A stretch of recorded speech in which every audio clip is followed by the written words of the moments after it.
राधे राधे बच्चों, आप सभी का स्वागत है अपने YouTube चैनल जीओसी कक्षा में। और अब हम शुरू करने जा रहे हैं डी एंड एफ ब्लॉक का लास्ट लेक्चर, जिसमें हम 3 टॉपिक को कंप्लीट करेंगे बेटा। सबसे पहला अपना जो है टॉपिक आयरन रहेगा, दूसरा कॉपर, तीसरा एफ ब्लॉक एलिमेंट्स। तो ये अपने पास लास्ट लेक्चर होगा, लेक्चर नंबर 6, और इसको हम ये 3 टॉपिक के साथ कंप्लीट करने वाले हैं। तो बेटा एक एक करके हम इन टॉपिक को देखेंगे। ध्यान से सुनना मेरी बातों को, अच्छे से सुनना बातों को। उसके बाद देखना कोई भी क्वेश्चन ऐसा नहीं रहेगा कि जो इस लेक्चर के बाहर तुम्हारे पास आ जाएगा, ठीक है ना। इन टॉपिक से कोई भी क्वेश्चन अगर आएगा तो एक भी क्वेश्चन तुम जो है छोड़ने वाले नहीं हो। तो ध्यान से सुनना और नोट्स बनाना बेटा साथ साथ। तो चलो स्टार्ट करते हैं अपना सबसे पहला टॉपिक। हमारा सबसे पहला जो टॉपिक रहेगा वो अपने पास है बेटा आयरन, ठीक है ना। आयरन की अगर बात करें यहाँ पर आयरन की, आयरन को Fe से रिप्रेजेंट करते हैं, इतना तो सबको पता है। आयरन को Fe से रिप्रेजेंट करते हैं। दूसरी बात क्या है, अगर मैं Fe का एटॉमिक नंबर की बात करता हूं तो Fe का एटॉमिक नंबर होता है बेटा 26। अगर 26 इसका एटॉमिक नंबर है तो इसकी इलेक्ट्रॉनिक कॉन्फ़िगरेशन, ये मैंने बोला आर्गन 18 पे 18 पे आर्गन आता है। फिर इस तरह से क्या है 3d6 और 4s2, ठीक है ना। ये इसका इलेक्ट्रॉनिक कॉन्फ़िगरेशन है, ये जनरल इलेक्ट्रॉनिक कॉन्फ़िगरेशन है किसका, आयरन का। लेकिन अगर मैं बात करता हूं यहां पर oxidation state of iron, iron क्या करता है, ऑक्सीडेशन स्टेट शो करता है। और ये पता है कि वेरिएबल ऑक्सीडेशन स्टेट शो करता है, जिसमें सबसे पहला अपने बात +2 ऑक्सीडेशन स्टेट Fe+2, दूसरी ऑक्सीडेशन स्टेट Fe+3 और तीसरी ऑक्सीडेशन स्टेट Fe+1, ठीक है। यहां पर अगर बात करें तो कॉमन ऑक्सीडेशन स्टेट इसकी यही वाली होती है +2 +3। +2 जब ऑक्सीडेशन स्टेट आयरन की होती है, +2 ऑक्सीडेशन स्टेट जब आयरन की होती है बेटा, तो वहां पर अगर इसकी बात करें तो +2 का मतलब है कि यहां से 2 इलेक्ट्रॉन निकल गए, तो इसकी इलेक्ट्रॉनिक कॉन्फ़िगरेशन क्या रह जाएगी, आर्गन। इस तरह से ये आर्गन, इसकी इलेक्ट्रॉनिक कॉन्फ़िगरेशन। आर्गन के बाद क्या रह जाएगा, 2 इलेक्ट्रॉन्स निकल गए तो क्या हो जाएगा बेटा 3d6, इस तरह से कंडीशन हो जाएगा। ऐसे अगर Fe3 पॉजिटिव की बात करें, 3 इलेक्ट्रॉन चले गए, यानी कि आर्गन इसका इलेक्ट्रॉनिक कॉन्फ़िगरेशन करे तो आर्गन 3 इलेक्ट्रॉन 2 s से और 1 d से, तो क्या रह जाएगा 3d5, ठीक है। यहां पर 4s0, यहां पर भी 4s0, इस तरह से इलेक्ट्रॉनिक कॉन्फ़िगरेशन इसकी रह जाएगी। तो अब अगर मैं बात करता हूं यहां पर नॉर्मल आयरन की अगर बात करें, इस आयरन की बात करें, यहां पर अगर मैं बोलूं कि भाई ये जो अपने पास D6 है और 4s2 में s2 वाली कंडीशन है, यहां पर अगर मैं इसको बना के देखूं बेटा, ये 3d6, ये मैंने बोला कि ये हमारे पास क्या है 3d6 और ये क्या है 4s, ठीक है ना। 3d और 4s, 3d में कितने 6 इलेक्ट्रॉन्स मैंने बता के दिखाया यहां पर 1 2 3 4 5 6, ठीक है ना। तो ये 6 इलेक्ट्रॉन्स हमने इस तरह से डी में देख लिए। एस में 2 इलेक्ट्रॉन्स 1 2, इस तरह से 2 इलेक्ट्रॉन्स हमने एस में भी भर दिए। अच्छा अगर मैं यहां पर देखूं अनपेयर्ड इलेक्ट्रॉन, इसकी डी में कितने अनपेयर्ड इलेक्ट्रॉन्स हैं, ये देखो बेटा, ये तो पेयर है पहले वाला, दूसरा तीसरा चौथा पांचवा, इस तरह से जो है दूसरा तीसरा चौथा पांचवा, ये इलेक्ट्रॉन्स क्या है अनपेयर्ड है। तो अगर मैं बात करता हूं यहां पर अनपेयर्ड इलेक्ट्रॉन अगर गिनते हैं तो 1 2 3 4, इसमें ये 4 अनपेयर्ड इलेक्ट्रॉन्स यहां पर होते हैं, यानी कि n की वैल्यू क्या है यहां पर 4 अनपेयर्ड इलेक्ट्रॉन्स होते हैं हमारे पास आयरन में। अच्छा अनपेयर्ड इलेक्ट्रॉन्स 4 हैं, यानी कि ये क्या अपने पास नंबर ऑफ अनपेयर्ड इलेक्ट्रॉन्स, ये नंबर ऑफ अनपेयर्ड इलेक्ट्रॉन्स है बेटा। यहां पर इस आयरन में क्या है नंबर ऑफ अनपेयर्ड इलेक्ट्रॉन्स हैं ये। अगर मैं इसकी मैग्नेटिक मोमेंट की बात करता हूं म्यू, तो अनपेयर्ड इलेक्ट्रॉन्स अगर 4 हो तो मैग्नेटिक मोमेंट क्या हो जाएगा इसका 4.7 बोर मैग्नेट्रॉन, या फिर 4.8 कर सकते हो, 4.7 कर सकते हो, ठीक है। 4.8 लिख सकते हैं या फिर 0.7 कर सकते हैं, ऐसे कोई दिक्कत नहीं है, लगभग सेम ही आएगा बोर मैग्नेट्रॉन। इस तरह से हमने यहां पर क्या लिख दिया इसका मैग्नेटिक मोमेंट, ये अपने पास है बेटा मैग्नेटिक मोमेंट, ठीक है। और मैग्नेटिक मोमेंट कैसे निकालते हैं उसका फॉर्मूला मैंने तुम्हें बता रखा है, mu = n n+2 bore magnetron, ठीक है। n क्या रहेगा, नंबर ऑफ अनपेयर्ड इलेक्ट्रॉन्स रहेगा। प्रीवियस लेक्चर में भी मैंने बताया इन चीजों के बारे में, लेकिन मैंने ये भी वहां पर बताया जिस बच्चे को फॉर्मूला याद ना रहे वो ट्रिक से हमारे पास कर सकता है। वो ट्रिक मैंने मैग्नेटिक मोमेंट निकालने के लिए प्रीवियस लेक्चर में बता रखा है बेटा, ठीक है ना। यानी कि जितने अनपेयर्ड इलेक्ट्रॉन्स होंगे उसमें 0.7 या फिर 0.8 ऐड कर दो तो आपका क्या निकल आएगा, मैग्नेटिक मोमेंट निकल आएगा, अगर फॉर्मूला याद नहीं भी है तो, ठीक है बेटा। इस तरह से हमें पता चला। अब मैंने यहां पर बात करी कि ऑक्सीडेशन, अगर इसकी बात करें ऑक्सीडेशन स्टेट ऑफ आयरन, तो 3 ऑक्सीडेशन स्टेट होती है, +2, +3, +1। एक बात विशेष ध्यान रखना बेटा, ये +2 ऑक्सीडेशन स्टेट है। इस +2 ऑक्सीडेशन स्टेट की अगर मैं बात करूं तो यहां पर क्या है, +2 ऑक्सीडेशन स्टेट की अगर मैं बात करता हूं तो यहां पर 3d6 है, 4s0। इसका मतलब है 3d में ही इलेक्ट्रॉन्स होंगे। मैं यहां पर 3d बना देता हूं इस तरह से, ठीक है।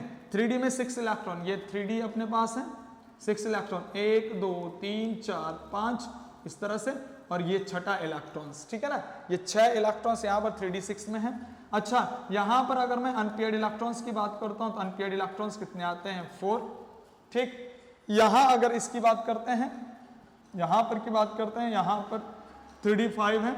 इस +3 ऑक्सीडेशन स्टेट में इसका जो इलेक्ट्रॉनिक कॉन्फ़िगरेशन में अपने पास लास्ट में 3d5 है।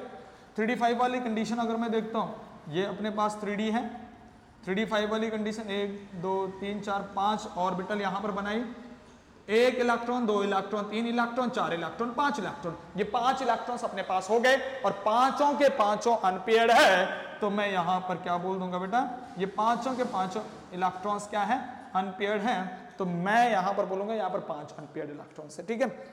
अच्छा, मैग्नेटिक मोमेंट भी देखूं तो इसका 4.7 हो जाएगा या फिर 4.8 हो जाएगा, और इसका 5.8 या फिर 5.7, इस तरह से इसका मैग्नेटिक मोमेंट हो जाएगा। पर बेटा एक बात ध्यान सुनना, यहां पर क्या अनपेयर्ड इलेक्ट्रॉन्स है, बिल्कुल अनपेयर्ड इलेक्ट्रॉन्स है। इसका मतलब है ये क्या करेंगे, dd ट्रांजिशन शो करेंगे। ये क्या करेंगे, शो dd ट्रांजिशन, और dd ट्रांजिशन शो करेंगे, सो dd ट्रांजिशन, और dd ट्रांजिशन शो करने पर क्या करेंगे, ये कलर दिखाएंगे। dd ट्रांजिशन शो करने पर ये क्या करेंगे, कलर दिखाएंगे। तो इसमें जो है अपने पास जो +2 ऑक्सीडेशन स्टेट वाली है, ये वाला जो कलर दिखाएगा, ये +2 वाला जो कलर दिखाता है बेटा, ये कलर दिखाता है, ये +2 वाला कलर जो दिखाता है, Fe+2 का जो कलर होता है बेटा वो होता है रेडिश ब्राउन। यहां पर जो, ठीक है, Fe2+ का जो कलर होता है बेटा वो होता है ग्रीन कलर, ठीक है। Fe2+ का जो कलर होता है वो ग्रीन होता है।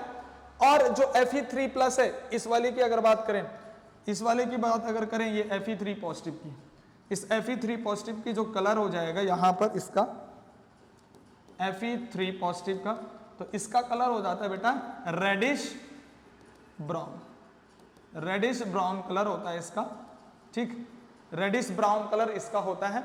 मैंने क्या बोला है, अगर ये ऑक्सीजन वगैरह के साथ होता है, ऑक्सीजन वगैरह के साथ रेडिश ब्राउन कलर ये Fe3 पॉजिटिव देता है, वरना अदर एलिमेंट्स के साथ ये क्या देता है, येलो कलर देता है। मैंने ये तुम्हें प्रीवियस लेक्चर में बताया है, ठीक है ना।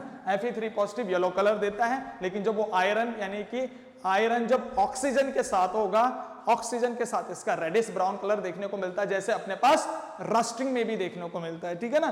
तो आयरन जब ऑक्सीजन के साथ रिएक्शन कर रहा होगा तब ये रेडिश ब्राउन होगा, लेकिन अगर ये बाकी किसी और के साथ Fe3 पॉजिटिव ऑक्सीडेशन स्टेट दिखाता है तो वहां पर येलो कलर इसका होने वाला है। ये काफी इंपॉर्टेंट बात है। अब मैंने बात करी बेटा कि ये अपने पास 2-3 ऑक्सीडेशन स्टेट है, +2 +3, तो ये +2 +3 और +1 की अगर बात करें तो +2 +3 ये अपने पास ये कॉमनली शो करता है, यानी कि ये इसकी कॉमनली शो करता है, कॉमन ऑक्सीडेशन स्टेट है ये।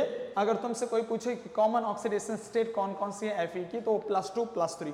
बेटा +1 ऑक्सीडेशन स्टेट ये हर जगह शो नहीं करता, केवल एक ही कंपाउंड अपने पास है जहां पर ये +1 ऑक्सीडेशन स्टेट शो करता है। इस बात को याद रखना, इंपॉर्टेंट बात है बेटा ये वाली कि +1 ऑक्सीडेशन स्टेट आयरन कहां पर शो करता है, वो करता है inside of brown ring complex, है ना, इनसाइड या फिर inside of brown ring complex, ऐसे लिख लेंगे ब्राउन रिंग कॉम्प्लेक्स, ठीक है। ब्राउन रिंग कॉम्प्लेक्स के अंदर ये +1 ऑक्सीडेशन स्टेट शो करता है। जैसे अगर मैं बात करता हूं वो ब्राउन रिंग, हम आगे भी पढ़ेंगे बेटा, इस ब्राउन रिंग को पूरा टॉपिक हम कंप्लीट करेंगे, ठीक है। ये ब्राउन रिंग का अगर फॉर्मूला देखा जाए तो ब्राउन रिंग का फॉर्मूला होता है बेटा FeH2O का होल 5 और यहां पर ये NO इस तरह से, ये अपने पास कोऑर्डिनेशन स्पेयर क्लोज हो जाता है और लास्ट में रहता है इस तरह से SO4, ठीक है। तो अगर मैं इनसाइड कॉम्प्लेक्स देखूं, वैसे तो अगर पूरे कॉम्प्लेक्स की बात करें, इस पूरे कॉम्प्लेक्स की बात करें तो Fe पे +3 ऑक्सीडेशन स्टेट आएगा, जैसे कि हमने कोऑर्डिनेशन केमिस्ट्री में भी देखा हुआ है, ठीक। तो वो अपने पास अगर ये सल्फेट को हटा दूंगा या फिर सल्फेट के साथ NO की अगर बात करें तो टोटल ऑक्सीडेशन स्टेट इसका क्या है +3, ठीक है। जैसे क्योंकि मैं बात करता हूं सल्फेट में -2 होगा और NO में क्या होगा -1, ठीक। तो -2 -1 टोटल बाहर चार्ज कितना हो गया अपने पास, यानी साइड पे अगर बात करें, साइड एटम पे अगर बात करें -3 टोटल चार्ज हो गया, तो अंदर सेंटर एटम पे क्या आ जाएगा +3। लेकिन एक बात याद रखना बेटा, मैं यहां पर क्या लिख रहा हूं, inside of brown ring complex, brown ring complex के अंदर, यानी कि अगर ब्राउन रिंग कॉम्प्लेक्स के अंदर है तो यानी कि जो कॉम्प्लेक्स है वो ये कोऑर्डिनेशन स्फीयर है, ये वाला, ये कैपिटल ब्रैकेट इसका कोऑर्डिनेशन स्फीयर होता है। इसकी अगर बाहर की बात करें, इसकी बाहर की बात नहीं कर रहे हैं, इसके अंदर की बात कर रहे हैं। इनसाइड कॉम्प्लेक्स मतलब इस स्फीयर के अंदर की अगर बात करें तो इस SO4 को अगर छोड़ दें तो हमारे पास इनसाइड कॉम्प्लेक्स जो है वो NO यानी कि नाइट्रिक ऑक्साइड ही है, -1 चार्ज, क्योंकि अपने पास H2O जो है वो न्यूट्रल लिगेंड्स है, उस पर कोई चार्ज नहीं होता है, ठीक है। वो हमने कोऑर्डिनेशन में भी देखा है। तो अपने पास यहां पर क्या होता है NO यहां पर नाइट्रिक ऑक्साइड, इस पे -1 चार्ज। अगर इस -1 को हम देखें कि भाई इसका -1 चार्ज इसमें है, तो इस -1 की वजह से साइड पे जब -1 है तो सेंटर पे क्या आ जाएगा बेटा +1 चार्ज। तो ये +1 चार्ज जो है इनसाइड है कॉम्प्लेक्स के, ठीक है ना। +1 चार्ज क्या है इनसाइड कॉम्प्लेक्स, लेकिन अगर पूरे कॉम्प्लेक्स पे देखें तो वो +3 चार्ज ही आएगा अगर पूरे कॉम्प्लेक्स की बात करते हैं, यानी सल्फेट को इंक्लूड करके ये बात करते हैं, या फिर स्पेयर के बाहर वाले की भी बात करते हैं, तब तो +3 ऑक्सीडेशन स्टेट आएगा। लेकिन केवल इनसाइड कॉम्प्लेक्स की बात करें, यानी कि इस स्पेयर के अंदर की बात करें, तो इस स्पेयर में अपने पास क्या होता है, इसका +1 ऑक्सीडेशन स्टेट होता है आयरन का। इस बात को इंपॉर्टेंट याद रख लेना कि भाई आयरन +1 ऑक्सीडेशन स्टेट कहां पर शो करता है, केवल और केवल ब्राउन रिंग कॉम्प्लेक्स में +1 ऑक्सीडेशन स्टेट शो करता है, वो भी ब्राउन रिंग कॉम्प्लेक्स के अंदर, ठीक है बेटा। वरना एक कॉमन ऑक्सीडेशन स्टेट है +2 और +3, ये इसकी रेयर ऑक्सीडेशन स्टेट है, ठीक है। रेयर ऑक्सीडेशन स्टेट ये बहुत कम देखने को मिलती है, और वो भी किसमें, only in brown ring complex, only in inside of brown ring complex. तो ये काफी बात इंपॉर्टेंट है आयरन के ऑक्सीडेशन स्टेट के रिगार्डिंग बेटा, ये छाप लीजिए, ये बहुत इंपॉर्टेंट बात है। उसके बाद हम इसके कुछ और प्रॉपर्टीज के बारे में बात करेंगे, आयरन की केमिकल रिएक्शन के बारे में बात करेंगे आयरन के, पहले इतना छाप लीजिएगा, ठीक है। छाप लिया बेटा इतना। अब हम आगे बात कर रहे हैं इसके नेक्स्ट पेज पे, ठीक। नेक्स्ट पेज पे हम बात कर रहे हैं आयरन की जो है chemical reaction, very very important, chemical reaction of iron. Iron की केमिकल रिएक्शन के बारे में बात कर रहे हैं बेटा। तो इसमें हमने मेनली 3 केमिकल रिएक्शंस के बारे में पढ़ना है। वो 3 केमिकल रिएक्शन अपने पास कौन कौन सी होने वाली है, वो 3 केमिकल रिएक्शन अपने पास है। सबसे पहले रिएक्शन विद ऑक्सीजन, ठीक है बेटा। दूसरा अपने पास है रिएक्शन विद क्लोरीन, ठीक। एंड तीसरा अपने पास रहने वाला है reaction with nitric acid HNO3, very very important, ठीक है बेटा। ये 3 अपने पास यहां पर इसकी केमिकल रिएक्शंस हैं, ये हम एक एक करके पढ़ेंगे और ध्यान से सुनेंगे सारे बच्चे। अगर मैं बात कर रहा हूं सबसे पहले यहां पर, सबसे पहले टॉपिक का रिएक्शन विद, RX का मतलब रिएक्शन बेटा शॉर्ट फॉर्म में, अच्छा W के ऊपर मैं बार लिख रहा हूं, इसका मतलब विद बेटा, ठीक है ना। RX मतलब रिएक्शन, W के ऊपर बार मतलब विद, किसके साथ, ऑक्सीजन के साथ इसकी रिएक्शन अगर मैं कर रहा हूं तो रिएक्शन विद ऑक्सीजन, यानी कि ऑक्सीजन के साथ अगर मैं इस आयरन की रिएक्शन कर रहा हूं तो क्या होगा देखिएगा। ठीक, यहां पर बात करना कि अगर मैं यहां पर आयरन अपने पास मेटल है, ऑक्सीजन के साथ रिएक्शन करेगा तो ये मेटल ऑक्साइड्स बनाता है, और मेटल ऑक्साइड इसका क्या बनेगा, ये एक कंबाइन ऑक्साइड बनाता है, मिक्स ऑक्साइड बनाता है, और मिक्स ऑक्साइड अपने पास क्या होती है Fe3O4। ये ऑक्साइड मिक्स ऑक्साइड है बेटा, ये क्या है मिक्स ऑक्साइड है। इस बार में याद रखना बात कि जब आयरन ऑक्सीजन के साथ रिएक्शन कर रहा है तो मिक्स ऑक्साइड का फॉर्मेशन करता है, और ये मिक्स ऑक्साइड का अगर मैं नाम लिखूं तो मिक्स ऑक्साइड का नाम होता है बेटा फेरिसोफेरिक ऑक्साइड, फेरिसोफेरिक ऑक्साइड। ठीक है, इस बात को इंपॉर्टेंट याद रखना कि फेरिसोफेरिक ऑक्साइड किस तरह से, फेरिसोफेरिक ऑक्साइड को अगर मैं यहां पर अलग अलग करके लिखूं, Fe3O4 को अगर मैं यहां पर अलग अलग करके लिखता हूं तो ये टूटता है किसमें, FeO में और Fe2O3 में। ठीक है बेटा, इस तरह से FeO में और Fe2O3। तो ये इन दोनों को मिक्स करके, ये दो ऑक्साइड हैं, इन दोनों को मिक्स करके एक ऑक्साइड यहां पर आयरन की बनती है अगर आयरन ऑक्सीजन के साथ रिएक्शन करता है। ये काफी इंपॉर्टेंट बात है।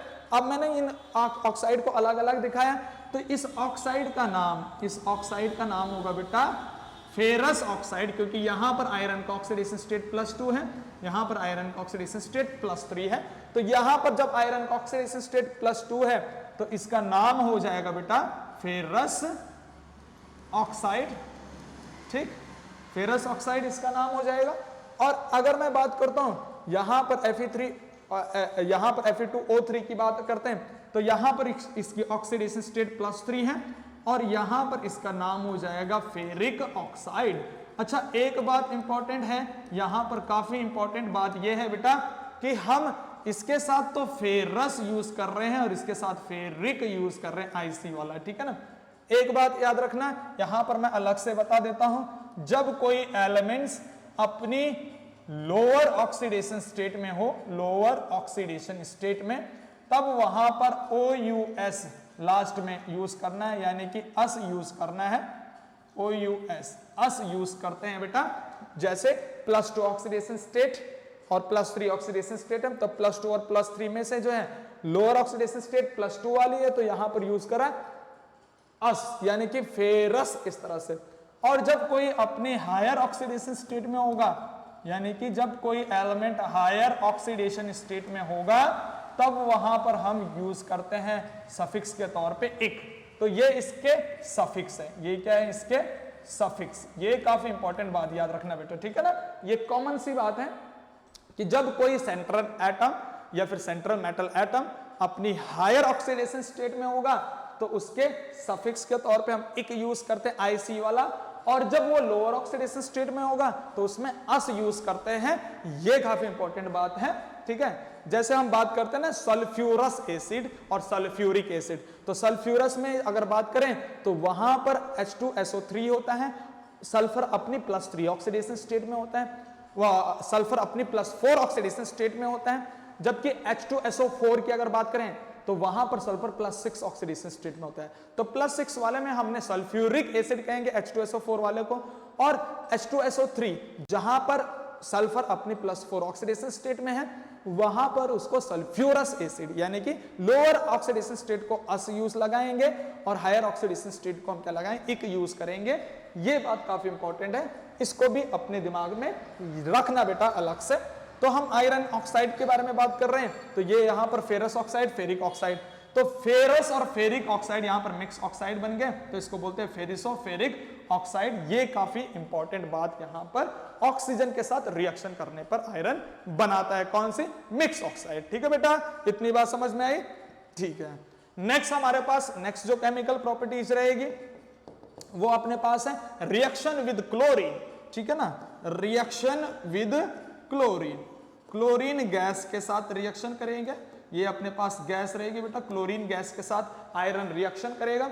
तो बहुत इंपॉर्टेंट कंपाउंड यहां पर बनता है कि यहां पर मान लीजिए ये आयरन अपने पास है, ठीक है, और यहां पर मैंने क्लोरीन गैस पास करी आयरन पे, तो आगे अपने पास जो कंपाउंड बनता है वो बनता है FeCl2 यानी कि फेरस क्लोराइड। क्या यहां पर फिर से क्लोरीन अपनी या फिर आयरन +2 ऑक्सीडेशन स्टेट में है, तो इसका नाम अपने पास क्या हो जाएगा, फेरस, इस तरह से फेरस क्लोराइड। ठीक है बेटा, ये बात समझ में आ रही। तो ये भी अपने पास क्या हो गया, फेरस क्लोराइड नाम इसका हो गया। दूसरी बात क्या है, अगर मैं इसकी कलर की बात करता हूं तो ये एप्पल ग्रीन कलर का होता है बेटा, एप्पल ग्रीन कलर का।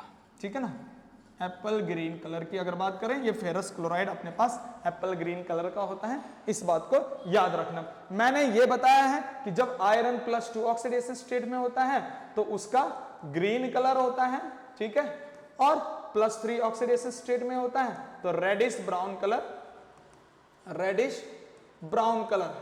ठीक, किसके साथ, जब वो ऑक्सीजन के साथ प्रेजेंट है तो +3 वाले के रेडिश ब्राउन होगा, लेकिन अगर ऑक्सीजन के अलावा किसी और के साथ है तो वो येलो कलर का होगा। +3 की केवल बात करें, पर +2 की बात करें तो वो ग्रीन कलर का ही होगा, चाहे ऑक्सीजन के साथ हो चाहे किसी और के साथ भी हो, तो वो +2 के साथ अपने पास ग्रीन कलर ही शो करेगा। इसकी मैंने ट्रिक प्रीवियस लेक्चर में बता रखी है। ठीक है, वो ट्रिक किस तरह से कौन कहां पर किस तरह से कलर शो करता है, तो पहले वाले लेक्चर में हमने इसका जिक्र करा था ट्रिक से। ठीक है बेटा, तो ये अपने पास हो गया ये कि भाई आयरन, अगर हम बात कर रहे हैं आयरन पे अगर पास करें किसको, क्लोरीन गैस को, तो FeCl2 बनता है, एप्पल ग्रीन कलर का ये कंपाउंड्स यहां पर बनता है, जो कि फेरस क्लोराइड नाम है जिसका।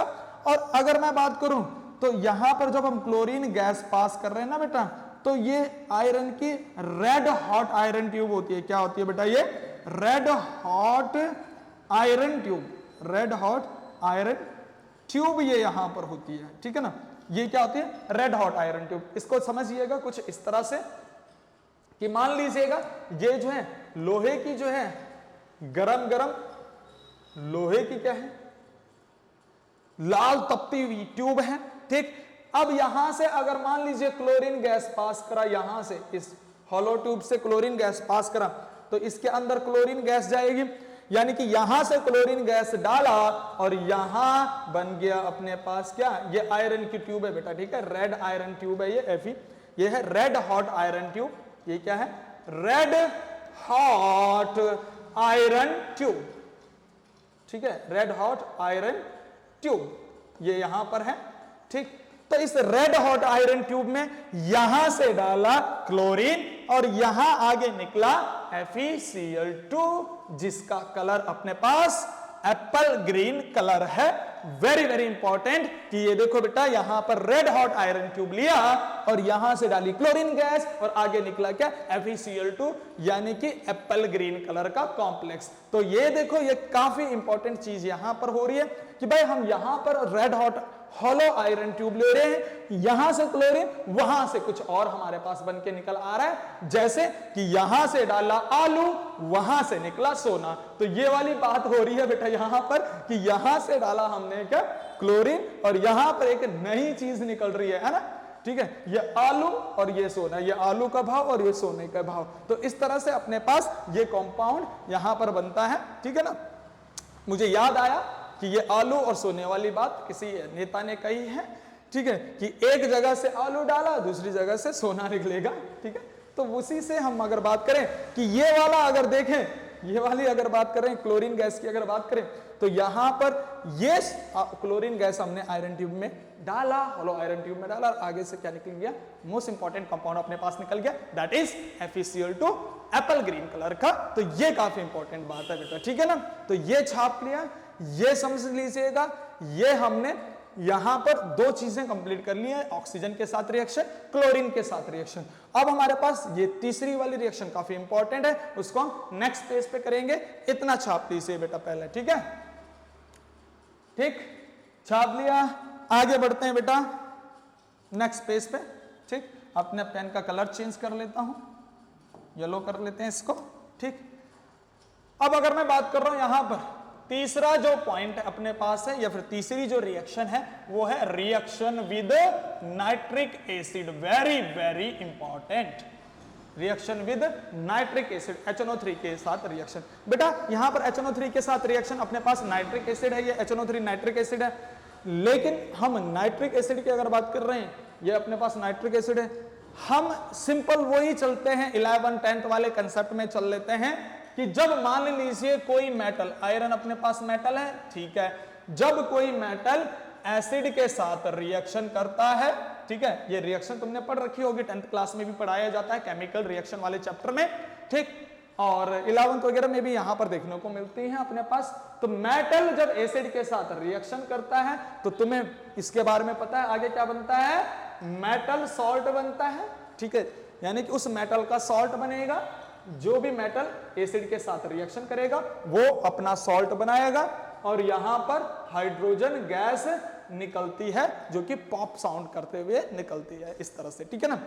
ये यहां पर देखना, लो मान लीजिएगा कि मान लीजिए हम यहां पर समझ रहे हैं कि आयरन अपने पास है, ठीक है बेटा, आयरन अपने पास है, और कोई एसिड ले लीजिए, मान लीजिए HCl, यहां पर हमने एसिड लिया यानी कि हाइड्रोक्लोरिक एसिड लिया, और आगे अपने पास क्या बन गया, FeCl2 प्लस H2, यहां से ये हाइड्रोजन गैस निकल गई, उड़ गई, ये इस तरह से देखिएगा, ठीक है ना बेटा।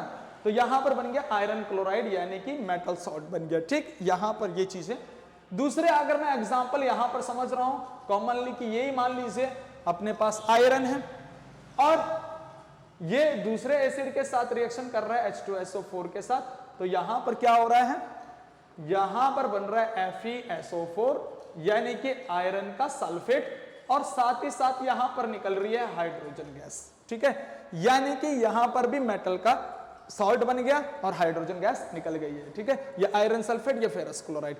अब एक बात इंपॉर्टेंट याद रखना बेटा कि जब भी कोई मेटल एसिड के साथ रिएक्शन कर रहा है तो हाइड्रोजन गैस देता है, ये हमें पता है, लेकिन ये तभी तक हो पाएगा जब अपने पास एसिड के तौर पे हाइड्रोक्लोरिक एसिड या फिर सल्फ्यूरिक एसिड या फिर कोई और एसिड भी है तब भी हो जाएगा, लेकिन केवल एक केस में नहीं होगा जब नाइट्रिक एसिड है, यानी कि ये तभी तक होगा कि जब कोई एसिड दूसरा कोई हो, नाइट्रिक एसिड ना हो, क्योंकि बेटा नाइट्रिक एसिड हाइड्रोजन गैस को नहीं निकलने देता।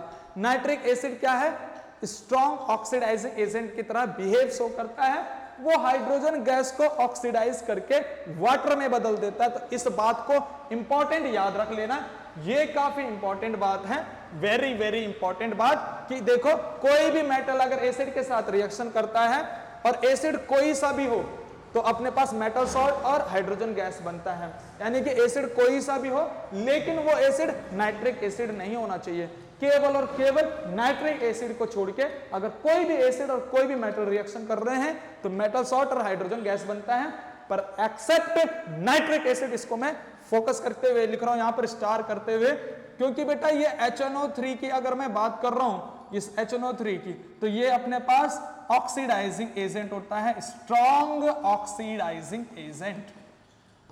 ये क्या है, ऑक्सीडाइजिंग एजेंट अपने पास हो रहा है, ठीक, तो ये क्या करता है, हाइड्रोजन को ऑक्सीजन के साथ रिएक्शन करवा देता है या फिर हाइड्रोजन के साथ ऑक्सीजन को जोड़ देता है और वाटर बना देता है, यानी कि जहां पर हाइड्रोजन गैस निकलेगी तो वो हाइड्रोजन गैस को नहीं निकलने देगा क्योंकि वो ऑक्सीडाइजिंग एजेंट है, वो हाइड्रोजन के साथ ऑक्सीजन को जोड़ के क्या बना देगा, उसका H2O लिक्विड बना देगा। ये काफी इंपॉर्टेंट बात है, अगर नाइट्रिक एसिड हमने किसी मेटल के साथ रखा है तो वहां पर हाइड्रोजन गैस नहीं निकलेगी, वहां पर हाइड्रोजन का H2O बन जाएगा। क्यों? क्योंकि ये ऑक्सीडाइजिंग एजेंट है। ये नाइट्रिक एसिड क्या है, यहां पर HNO3 अगर बात करें तो वो ऑक्सीडाइजिंग एजेंट है। ऑक्सीडाइजिंग एजेंट का मतलब है जो दूसरे को ऑक्सीडेशन कर दे, यानी कि वो हाइड्रोजन को ऑक्सीडेशन करके वाटर बनवा देता है बेटा अपने पास। इस बात को समझते हैं, गैस हाइड्रोजन नहीं निकलेगी लेकिन नाइट्रोजन गैस निकालेगा, पर हाइड्रोजन को नहीं, अपनी गैस निकालेगा, अपनी कोई नाइट्रोजन की गैस निकलेगी यहां पर। उसको हम समझते हैं कैसे, तो यहां पर याद रखना बेटा कि अगर यहां पर कोई भी मेटल है, इस बात को काफी इंपॉर्टेंट याद रखना, मैं ट्रिपल स्टार कर देता हूं, अगर मेटल है और एसिड की जगह पे कौन सा एसिड है, नाइट्रिक एसिड है, very very important, nitric acid है यानी कि HNO3 है, तो अपने पास आगे मेटल सॉल्ट तो बनेगा जैसे हमारे पास बन रहा था मेटल सॉल्ट तो बनेगा जैसे ऊपर बन रहा था, पर साथ में हाइड्रोजन गैस निकल रही थी, लेकिन यहां पर हाइड्रोजन गैस ना निकलते हुए कि हमने उसका कारण यहां ऊपर पे देख लिया है कि यहां पर ऑक्सीडाइजिंग एजेंट होने की वजह से ये हाइड्रोजन गैस नहीं निकल पाती, ये वाटर बन जाता है। लेकिन नाइट्रोजन गैस निकालेगा, लेकिन वो अपनी गैस निकालेगा, यानी कि यहां पर गैस तो निकालेगा लेकिन गैस कौन सी होगी, वो नाइट्रोजन की गैस होगी, यानी कि नाइट्रोजन अपनी गैस यहां पर निकलवाएगा। नाइट्रोजन की कोई गैस यहां पर होगी, यानी कि नाइट्रोजन ऑक्साइड यहां पर बनेंगे, नाइट्रोजन ऑक्साइड वाली गैस यहां पर निकलेंगी। अब कौन कौन सी नाइट्रोजन ऑक्साइड वाली गैस यहां पर निकल रही है उसके बारे में हम समझेंगे अच्छे से। जैसे मान लीजिएगा अगर मैं बात कर रहा हूं यहां पर थोड़ा सा समझना इस बात को कि अगर मैं मेटल और नाइट्रिक एसिड के साथ रिएक्शन कर रहा हूं, मेटल सॉल्ट H2O, और यहां पर जो गैस निकलेगी वो नाइट्रोजन की कोई अपनी गैस निकलने वाली है। कैसे कोई अपनी गैस यहां पर निकलेगी इस बात को हम थोड़ा समझेंगे। यहां पर ये स्टार पॉइंट रहने वाला है अपने पास, किस तरह से नाइट्रोजन की गैस निकलेगी। तो यहां पर हम बात करेंगे कि नाइट्रिक एसिड अगर हायर मेटल के साथ यानी कि हायर एलिमेंट के साथ रिएक्शन करेगा या फिर लोअर एलिमेंट या फिर लोअर मेटल के साथ रिएक्शन करेगा तो किस तरह से वहां पर होने वाला है। अब ये हायर मेटल और ये लोअर मेटल क्या होगा उसके बारे में बात करेंगे, पर पहले हम इस बात को स्टार पॉइंट यहां पर लिख लेते हैं कि अगर मेरे पास यहां पर कोई नाइट्रिक एसिड है HNO3, ठीक है, इस बात को समझना। अगर ये HNO3 यहां पर है और ये HNO3 अपने पास क्या है, कंसंट्रेटेड, ठीक, HNO3 अपने पास कंसंट्रेटेड है, कंसंट्रेटेड HNO3 है। अब ये रिएक्शन कर रहा है किसके साथ, मेटल के साथ। यहां पर कोई मेटल है, ठीक, यहां पर भी कोई मेटल है, यानी कि मेटल बोले तो यहां पर भी M लिख लेते हैं, यहां पर भी M लिख लेते हैं, ठीक है, मेटल। लेकिन ये मेटल ऊपर वाले, ये नीचे वाले। तो यहां पर अगर मैं बात करूं तो यहां पर सेम आगे मेटल सॉल्ट बनेगा, यहां पर भी नीचे मेटल सॉल्ट बनेगा, ठीक। ये मेटल ऊपर वाला है, ऊपर वाला मेटल, नीचे वाला मेटल, इस तरह से, ठीक है, ऊपर वाला। अब ये किसके ऊपर वाला और ये किसके नीचे वाला, इसको हम समझेंगे, ठीक है, कि ऊपर वाला नीचे वाला क्या मैं बोल रहा हूं उसको अभी हम आगे समझेंगे। पहले यहां पर समझ लीजिए, अगर nitric acid concentrated nitric acid है, ऊपर वाला मेटल अगर रिएक्शन करेगा या फिर नीचे वाला मेटल अगर रिएक्शन करेगा, कोई भी ऊपर वाला हो चाहे नीचे वाला हो, तो आगे मेटल सॉल्ट बन रहा है जैसे यहां पर देखने को मिल रहा है, प्लस वाटर इसमें भी, प्लस वाटर इसमें भी बनेगा, ठीक है, जैसे यहां पर है। और साथ ही साथ यहां पर बहुत ही इंपॉर्टेंट गैस निकलने वाली है बेटा। अगर यहां पर काफी इंपॉर्टेंट गैस निकलने वाली, ये ब्राउन कलर का मैं लिख दे रहा हूं, यह है नाइट्रोजन डाइऑक्साइड, यहां पर भी नाइट्रोजन डाइऑक्साइड। मैंने बोला कि H2O प्लस गैस यहां पर नाइट्रोजन ऑक्साइड की अपनी निकलेंगी। तो यहां पर जब कंसंट्रेटेड नाइट्रिक एसिड होगा, जब कंसंट्रेटेड नाइट्रिक एसिड होगा तो मेटल चाहे ऊपर वाला हो चाहे नीचे वाला, मेटल सॉल्ट H2O तो बनेगा, लेकिन गैस कौन सी निकलेगी, नाइट्रोजन डाइऑक्साइड गैस निकलेगी, NO2 गैस निकलेगी। अगर एसिड क्या है, कंसंट्रेटेड, तो चाहे मेटल ऊपर वाला हो चाहे नीचे वाला हो, उसमें दोनों कंडीशन में NO2 गैस निकलेगी, ठीक। अब ये किसके ऊपर वाला मेटल और नीचे वाला मेटल, मैं किसको कह रहा हूं बेटा, जब इलेक्ट्रोकेमिकल सीरीज हम रिएक्टिविटी सीरीज जब हम पढ़ते हैं ना, रिएक्टिविटी सीरीज, तो उस रिएक्टिविटी सीरीज में जो मेटल हाइड्रोजन से ऊपर आते हैं, जो मेटल हाइड्रोजन से ऊपर आते हैं उनमें, उनको मैं यहां पर ऊपर वाला बोल रहा हूं, और जो मेटल हाइड्रोजन से नीचे आते हैं उनको मैं नीचे वाला मेटल, इस तरह से, ठीक है। तो उसको मैं लिखूंगा कि कौन हाइड्रोजन से ऊपर और कौन हाइड्रोजन से नीचे आते हैं, उसके बारे में बात करेंगे हम।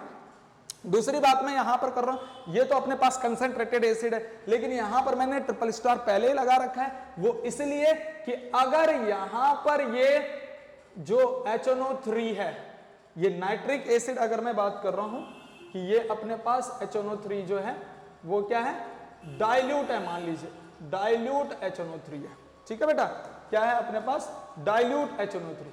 यहां पर कॉन्सेंट्रेटेड था, यहां पर डाइल्यूट ले लिया, ये ट्रिपल स्टार इसलिए क्योंकि यहां पर एक्सेप्शन आने वाला बेटा। तो अब अगर यहां पर कोई ऊपर वाला मेटल और ये नीचे वाला मेटल, ठीक है बेटा, ये ऊपर वाला होगा, ठीक, और ये नीचे वाला, ठीक है, ऊपर वाला नीचे वाला, ठीक है, मेटल, हाइड्रोजन के ऊपर वाले मेटल और हाइड्रोजन से नीचे वाला मेटल, ठीक है। ऊपर वाले मेटल में भी देखो same to same metal salt, यहां पर भी बनेगा मेटल सॉल्ट, ठीक, यहां पर भी बनेगा मेटल सॉल्ट, ठीक है, मेटल सॉल्ट बन गए, प्लस H2O यहां पर भी, प्लस H2O यहां पर भी, लेकिन साथ ही साथ ऊपर जो गैस निकलेगी डाइल्यूट वाले में, वहां पर निकलेगी N2O गैस, और अगर जो नीचे जो गैस निकलेगी वो गैस निकलेगी NO gas. Very very important, ये यहां पर याद रख लेना। देखो बेटा, अगर कंसंट्रेटेड वाला केस था तो दोनों ही, ऊपर वाला मेटल हो चाहे नीचे वाला मेटल हो, दोनों में ही ये NO2 गैस निकल रही थी, और इसका कलर यहां पर ब्राउन कलर होता है NO2 गैस का, ठीक है, ब्राउन कलर गैस, ये इसके ब्राउन फ्यूम्स होते हैं। तो इस तरह से क्वेश्चन जब भी पूछा जाए कि भाई ब्राउन कलर की गैस निकल रही है, तो ब्राउन कलर की गैस कौन सी होती है अपने पास? Nitrogen dioxide, NO2। इस तरह से नाइट्रोजन डाइऑक्साइड क्या होता है? ब्राउन कलर की गैस होती है। तो मैं चाहे ऊपर वाला मेटल ले रहा हूं चाहे नीचे वाला मेटल ले रहा हूं, कंसंट्रेटेड नाइट्रिक एसिड के साथ हमेशा हमेशा हमेशा ब्राउन कलर की गैस निकलेगी। इस बात को याद रख लेना बेटा, ठीक है। दूसरी अगर बात हम कर रहे हैं, डाइल्यूट HNO3 की बात कर रहे हैं, तो डाइल्यूट HNO3 में अगर ऊपर वाला मेटल है तो ऊपर वाले मेटल के साथ निकल रही है N2O गैस। N2O गैस को कहते हैं लाफिंग गैस, ठीक है, नाइट्रस ऑक्साइड गैस है, ये लाफिंग गैस इसको बोलते हैं। और नीचे है NO gas, nitric oxide gas, नीचे ये नीचे है NO गैस, नाइट्रिक ऑक्साइड। दोनों ही क्या है अपने पास? कलरलेस है। ये दोनों ही गैस अगर मैं देखता हूं तो दोनों ही क्या है? कलरलेस हैं। लेकिन बेटा मैंने बोला कि ये केवल डाइल्यूट का है, डाइल्यूट में ऊपर के साथ क्या निकलेगी? लाफिंग गैस, ठीक है, नाइट्रस ऑक्साइड इसका नाम हम देते हैं, और कॉमनली इसको लाफिंग गैस भी बोलते हैं। लाफिंग गैस क्या है कि अगर किसी के मुंह पे लाफिंग गैस छोड़ दो बेटा तो वो हंसता रहेगा कंटिन्यूअसली हंसता रहेगा। इसका असर, ठीक है, आधा घंटा या पौन घंटे भी रह सकता है, पर ये हंसता रहता आधा पौन घंटे तक। चाहे इसके सामने कुछ भी बोलो, इसको मारो कुटो, कुछ भी बोलो इसको, ठीक है, तो ये हंसता ही रहेगा, ठीक। N2O लाफिंग गैस कहां से निकल रही है? ऊपर वाले मेटल से, और नीचे वाले मेटल में यहां पर डाइल्यूट के केस में NO, ठीक है, नाइट्रिक ऑक्साइड गैस। दोनों ही अपने पास क्या है? कलरलेस गैस है। अब यहां पर समझ लेते हैं ऊपर वाला मेटल और नीचे वाला मेटल कौन सा?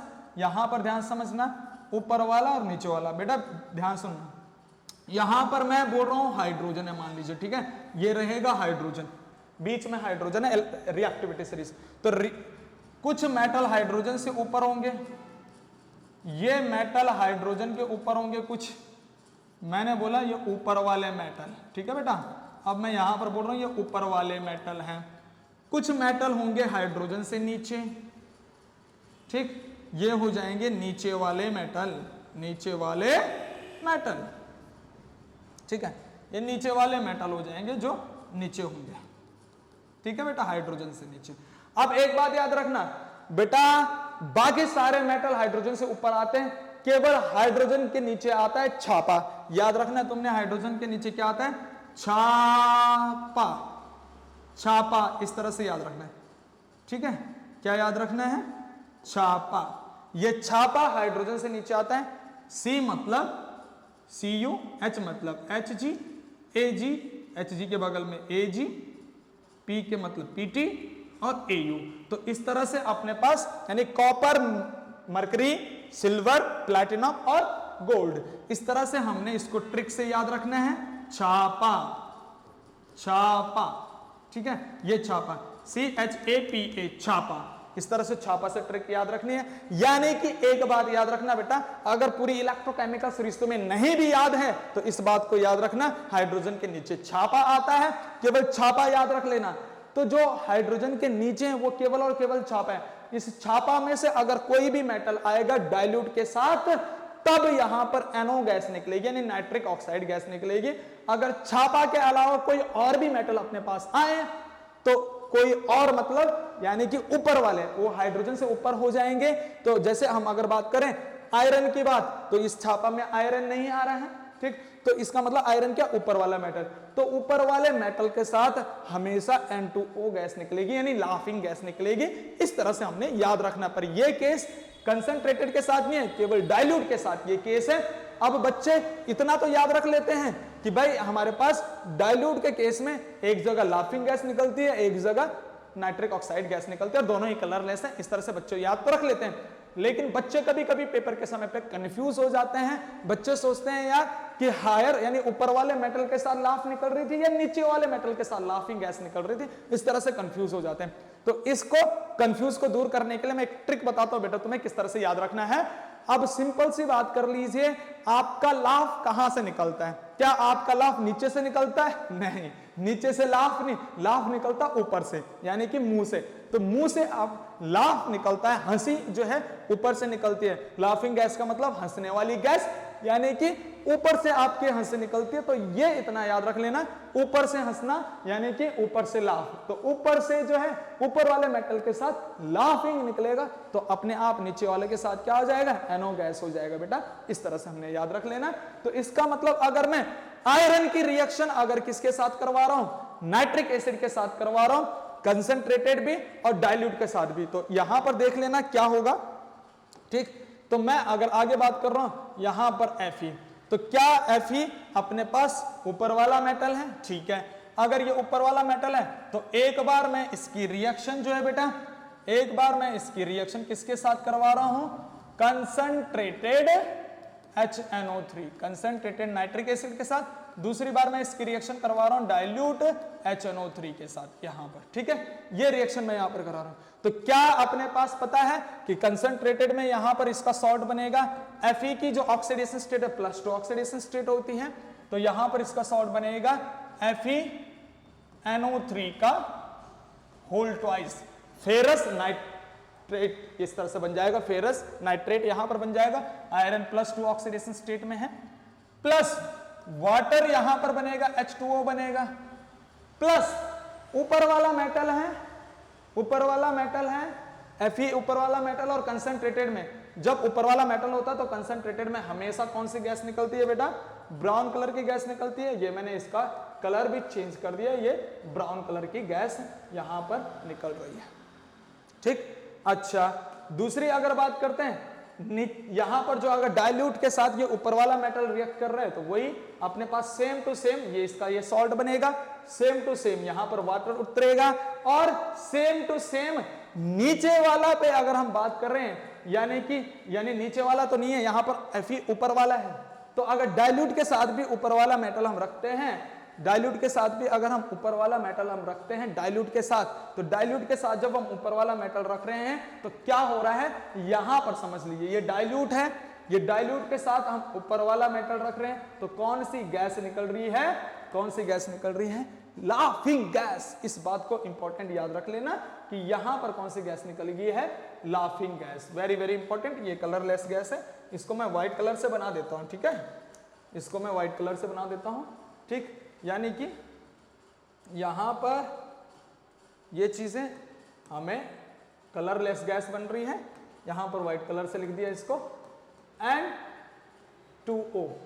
ये अपने पास कलरलेस गैस है बेटा, क्योंकि डाइल्यूट के साथ जब ऊपर वाले मेटल रिएक्ट करते हैं तो ये नाइट्रस ऑक्साइड गैस देते हैं, नाइट्रस ऑक्साइड, ठीक है, नाइट्रस ऑक्साइड गैस देते हैं जो कि कलरलेस होती है, और इसी को हम क्या कहते हैं बेटा? लाफिंग गैस कहते हैं, लाफिंग गैस, ठीक है, हंसने वाली गैस इसको कहेंगे। तो ये काफी इंपॉर्टेंट बात है। अगर मैं वहीं पर इसका कोई नीचे वाला मेटल लेता हूं, कोई नीचे वाला मेटल लेता हूं, नीचे पे अपने पास कॉपर यानी कि छापा पूरा है, जहां पर कॉपर पे +2 ऑक्सीडेशन स्टेट होता है, Hg पे भी +2 ऑक्सीडेशन स्टेट, केवल Ag पे +1 ऑक्सीडेशन स्टेट होता है, बाकी सब पे +2 ऑक्सीडेशन स्टेट, +2 ऑक्सीडेशन स्टेट होता है, केवल Ag पे +1 ऑक्सीडेशन स्टेट हो रहा है। तो यहां पर अगर बात कर रहे हैं छापा में केवल Ag पे +1 ऑक्सीडेशन स्टेट है, बाकी सब पे +2 ऑक्सीडेशन स्टेट रहेगा।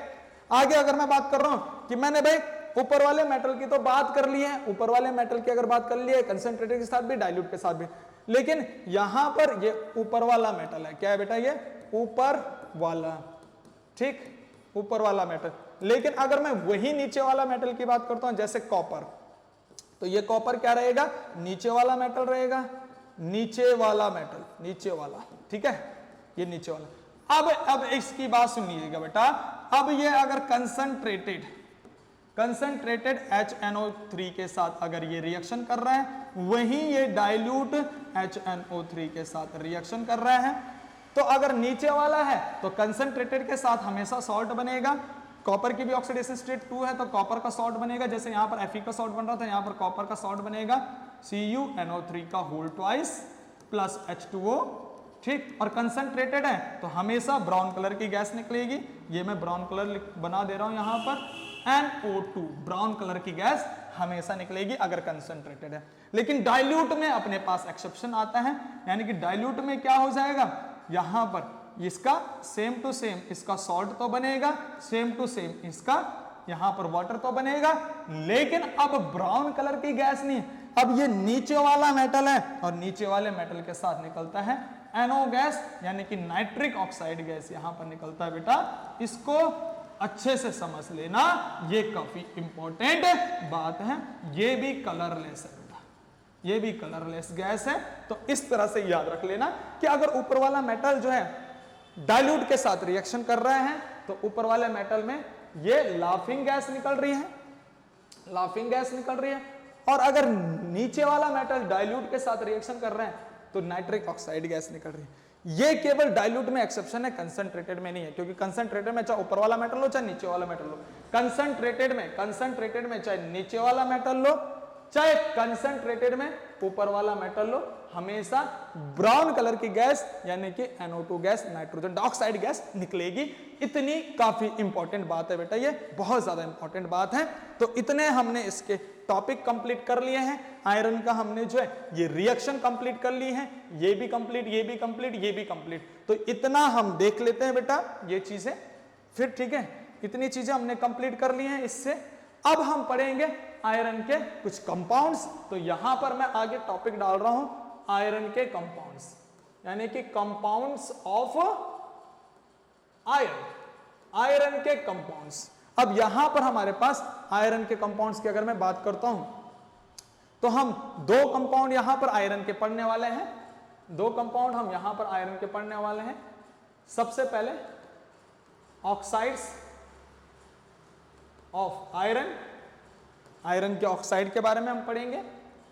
दूसरा हमने यहां पर पढ़ना है फेरस सल्फेट या फिर सल्फेट ऑफ आयरन या फिर FeSO4, ठीक। और एक और ले लेते हैं, तीन कंपाउंड बना देते हैं यहां पर। तीसरा वाला काफी इंपॉर्टेंट है, तीसरा वाला स्टार है। तीसरा वाला अपने पास brown ring compound, brown ring compound, very very important. इसको ये तीन टॉपिक हमने यहां पर करने हैं। तो सबसे पहला जो टॉपिक अपने पास रहेगा बेटा वो रहेगा ऑक्साइड्स। सबसे पहला क्या रहेगा, oxides of iron, oxides of iron. तो अगर आयरन ऑक्साइड के मैं बारे में बात करता हूं, आयरन के अगर ऑक्साइड के बारे में बात कर रहे हैं तो किस तरह से आयरन का ऑक्साइड हो रहा है, इसके प्रिपरेशन, आयरन के ऑक्साइड की प्रिपरेशन अगर मैं करूं तो देखो बेटा ये किसी आयरन ओर से मिल सकता है। आयरन ऑक्साइड के प्रिपरेशन अगर मैं करूं तो फ्रॉम आयरन का कोई ओर हो, ठीक है, iron ore, from iron ore. जैसे अपने पास आयरन का ओर है FeS, फेरस सल्फाइड। अगर मैं इस फेरस सल्फाइड की बात करता हूं FeS की और ऑक्सीजन के साथ इसकी रिएक्शन करता हूं बेटा तो आप अपने पास क्या बनेगा, Fe2O3 plus SO2 gas, sulphur dioxide gas यहां से निकल जाएगी अपने पास। ये काफी इंपॉर्टेंट चीज होने जा रही है अपने पास इसका से रिगार्डिंग, या सल्फर डाइऑक्साइड गैस निकल गई है। साथ ही साथ अगर मैं यहां पर और इंपॉर्टेंट बात करता हूं कि भाई यहां पर हमने जैसे बोला था कि भाई ऑक्साइड, मिक्स ऑक्साइड यहां पर बनता है, तो उसको भी समझ लेते हैं। मिक्स ऑक्साइड कब बनता है इसका, ये तो ओर के साथ अपने पास फेरिक ऑक्साइड बन गया जो कि अपने पास क्या है, रेडिश ब्राउन कलर का है। लेकिन अगर इस Fe2O3 को मैं हीट करता हूं, Fe2O3 को मैं क्या करता हूं बेटा, हीट करता हूं, ये काफी इंपॉर्टेंट बात है। Fe2O3 को मैं यहां पर अगर लूं और इसको हीट करूं तो अपने पास मिक्स ऑक्साइड फिर से बन जाएगा Fe3O4। वेरी वेरी इंपॉर्टेंट ये चीज, ये फिर से मिक्स ऑक्साइड बन जाएगा जो हमने अभी पढ़ा है, ठीक है ना, मिक्स ऑक्साइड। ठीक है बेटा, ये अपने पास फिर से क्या बन गया, मिक्स ऑक्साइड अपने पास बन जाएगा। इस चीज को काफी इंपॉर्टेंट हम समझ लीजिए, यानी कि आयरन सल्फाइड और को हम अगर ऑक्सीजन के साथ ट्रीट करेंगे Fe2O3 बनेगा, ठीक है, फेरिक ऑक्साइड बनेगा, plus SO2 gas, sulphur dioxide gas यहां पर निकलेगी। उसी Fe2O3 यानी कि उस फेरिक ऑक्साइड को अगर मैंने हीट करा तो मिक्स ऑक्साइड अपने पास बन गई Fe3O4। तो यहां पर ये ऑक्साइड आयरन का हमने कंप्लीट कर दिया। दूसरा हम पढ़ेंगे सल्फेट, है ना, यानी कि फेरस का सल्फेट, यानी फेरस सल्फेट हम दूसरा पढ़ेंगे। पहला इतने छाप लीजिए बेटा, ठीक है, छाप दिया बेटा। अब हम आगे बढ़ेंगे नेक्स्ट कंपाउंड की तरफ, FeSO4, ठीक है, फेरस सल्फेट की तरफ बढ़ेंगे। इसकी तरफ नेक्स्ट पेज पे अपने पास दूसरा जो रहेगा वो रहेगा अपने पास फेरस सल्फेट, ठीक है, फेरस सल्फेट FeSO4 जिसको बोलते हैं बेटा फेरस सल्फेट। फेरस सल्फेट हम कह रहे हैं, वेरी वेरी इंपॉर्टेंट। अब इसके प्रिपरेशन कैसे होते हैं, प्रिपरेशन ऑफ FeSO4, ठीक, तो हम कैसे इसकी प्रिपरेशन कर सकते हैं। हमने अभी बताया कि मेटल अगर एसिड के साथ रिएक्शन करते हैं तो अपने पास यहां पर मेटल सॉल्ट बनता है, जैसे मैंने यहां पर भी दिखाया। ये बैक साइड चलते हैं तो यहां पर अगर देख लीजिए, यहां पर Fe अगर H2SO4 एसिड के साथ रिएक्शन कर रहा है तब भी FeSO4 प्लस हाइड्रोजन गैस निकल रही है। तो हम इसी को वहां पर हम बता सकते हैं कि भाई ये प्रिपरेशन अपने पास है, ठीक, ये अपने पास प्रिपरेशन है यहां पर कि अगर आयरन H2SO4 यानी कि मेटल अगर सल्फ्यूरिक एसिड के साथ रिएक्शन कर गया तो अपना सल्फेट बनाएगा। आयरन भी अपना सल्फेट बना रहा है FeSO4 dot plus hydrogen gas यहां से निकल रहा है। ये फेरस सल्फेट है बेटा, ग्रीन कलर का सॉल्यूशन है, ये फेरस सल्फेट है, ग्रीन कलर का सॉल्यूशन है। ग्रीन कलर का सॉल्यूशन हम लिख लेते हैं यहां पर, ग्रीन कलर, ठीक है। इसको अगर इस फेरस सल्फेट की अगर बात करते हैं हम, इस फेरस सल्फेट को FeSO4 को अगर मैं वाटर के साथ 7H2O इसके साथ ऐड कर दूं और इसका वाटर ऑफ क्रिस्टलाइजेशन कर दूं, वाटर ऑफ क्रिस्टलाइजेशन का मतलब है ये FeSO4 dot 7H2O, very very important. यहां पर क्या हो गया, फेरस सल्फेट का वाटर ऑफ क्रिस्टलाइजेशन हो गया, FeSO4 डॉट 7H2O, ये वाटर ऑफ क्रिस्टलाइजेशन हुआ। तो यहां पर जो ये कॉम्प्लेक्स बना अपने पास फेरस सल्फेट के साथ अगर 7H2O का ऐड हो गया यानी वाटर ऑफ क्रिस्टलाइजेशन हो गया, तो इसको, इस कॉम्प्लेक्स को फिर हम नाम देते हैं क्या, ग्रीन विट्रियोल। क्या नाम देते हैं बेटा, green vitriol. Very very important, ये ग्रीन विट्रियोल यहां पर अपने पास बन गया, क्योंकि पूछा जाता है कि ग्रीन विट्रियोल का फॉर्मूला क्या होता है, तो ग्रीन विट्रियोल अपने पास होता है FeSO4 dot 7H2O, green vitriol. Green क्यों नाम है बेटा इसका, क्योंकि ये ग्रीन कलर का है। ग्रीन कलर का क्यों है, क्योंकि Fe+2 ऑक्सीडेशन स्टेट में है, ये हम अच्छे से जानते हैं, ठीक। अब इस ग्रीन विट्रियोल की प्रॉपर्टीज के बारे में थोड़ा सा पढ़ लेते हैं। प्रॉपर्टीज ऑफ ग्रीन विट्रियोल यानी कि FeSO4 डॉट 7H2O, इसकी प्रॉपर्टीज के बारे में। प्रॉपर्टीज की क्या है कि सबसे पहले अगर मैं इसकी हीट कर लूं, यानी कि FeSO4 डॉट 7H2O को अगर मैं हीट करता हूं बेटा, तो हीट करने पर ये वाटर अलग हो जाता है और क्या बन जाता है, FeSO4 प्लस 7H2O तो अलग हो गया, ठीक है बेटा, ये तो अलग हो गया। अगर इस फेरस सल्फेट को मैं यहां पर ले रहा हूं दोबारा, तो इस FeSO4 को भी अगर मैं स्ट्रॉन्ग हीटिंग कर रहा हूं, क्या कर रहा हूं बेटा, स्ट्रॉन्ग हीटिंग, डेल्टा मतलब हीट का साइन, स्ट्रॉन्ग हीटिंग मैं कर रहा हूं, तो यहां पर बनता है ferric oxide plus SO2 gas plus SO3 gas. Very very important, यहां पर याद रखना, यहां पर दो अपने पास एसिडिक ऑक्साइड गैस बन रही हैं, एक सल्फर डाइऑक्साइड गैस और सल्फर ट्राइऑक्साइड। तो एक बात इंपॉर्टेंट याद रखना बेटा, ये FeSO4 वाला, अगर FeSO4 को हम हीट करते हैं तो उसका ऑक्साइड यानी आयरन ऑक्साइड बन जाएगा, ठीक है, फेरिक ऑक्साइड बन जाएगा, और दो यहां पर एसिडिक गैस निकलेंगी, SO2 और SO3, 2 एसिडिक गैस। कहां पर, जब हम आयरन सल्फेट को हीट करते हैं तभी दो ऑक्साइड गैस यानी दोनों नॉन मेटल ऑक्साइड गैस यानी SO2 SO3 सल्फर डाइऑक्साइड और सल्फर ट्राइऑक्साइड गैस निकलती हैं। दो एसिडिक ऑक्साइड गैस निकलती हैं जब हम किसको हीट करते हैं, फेरस सल्फेट को।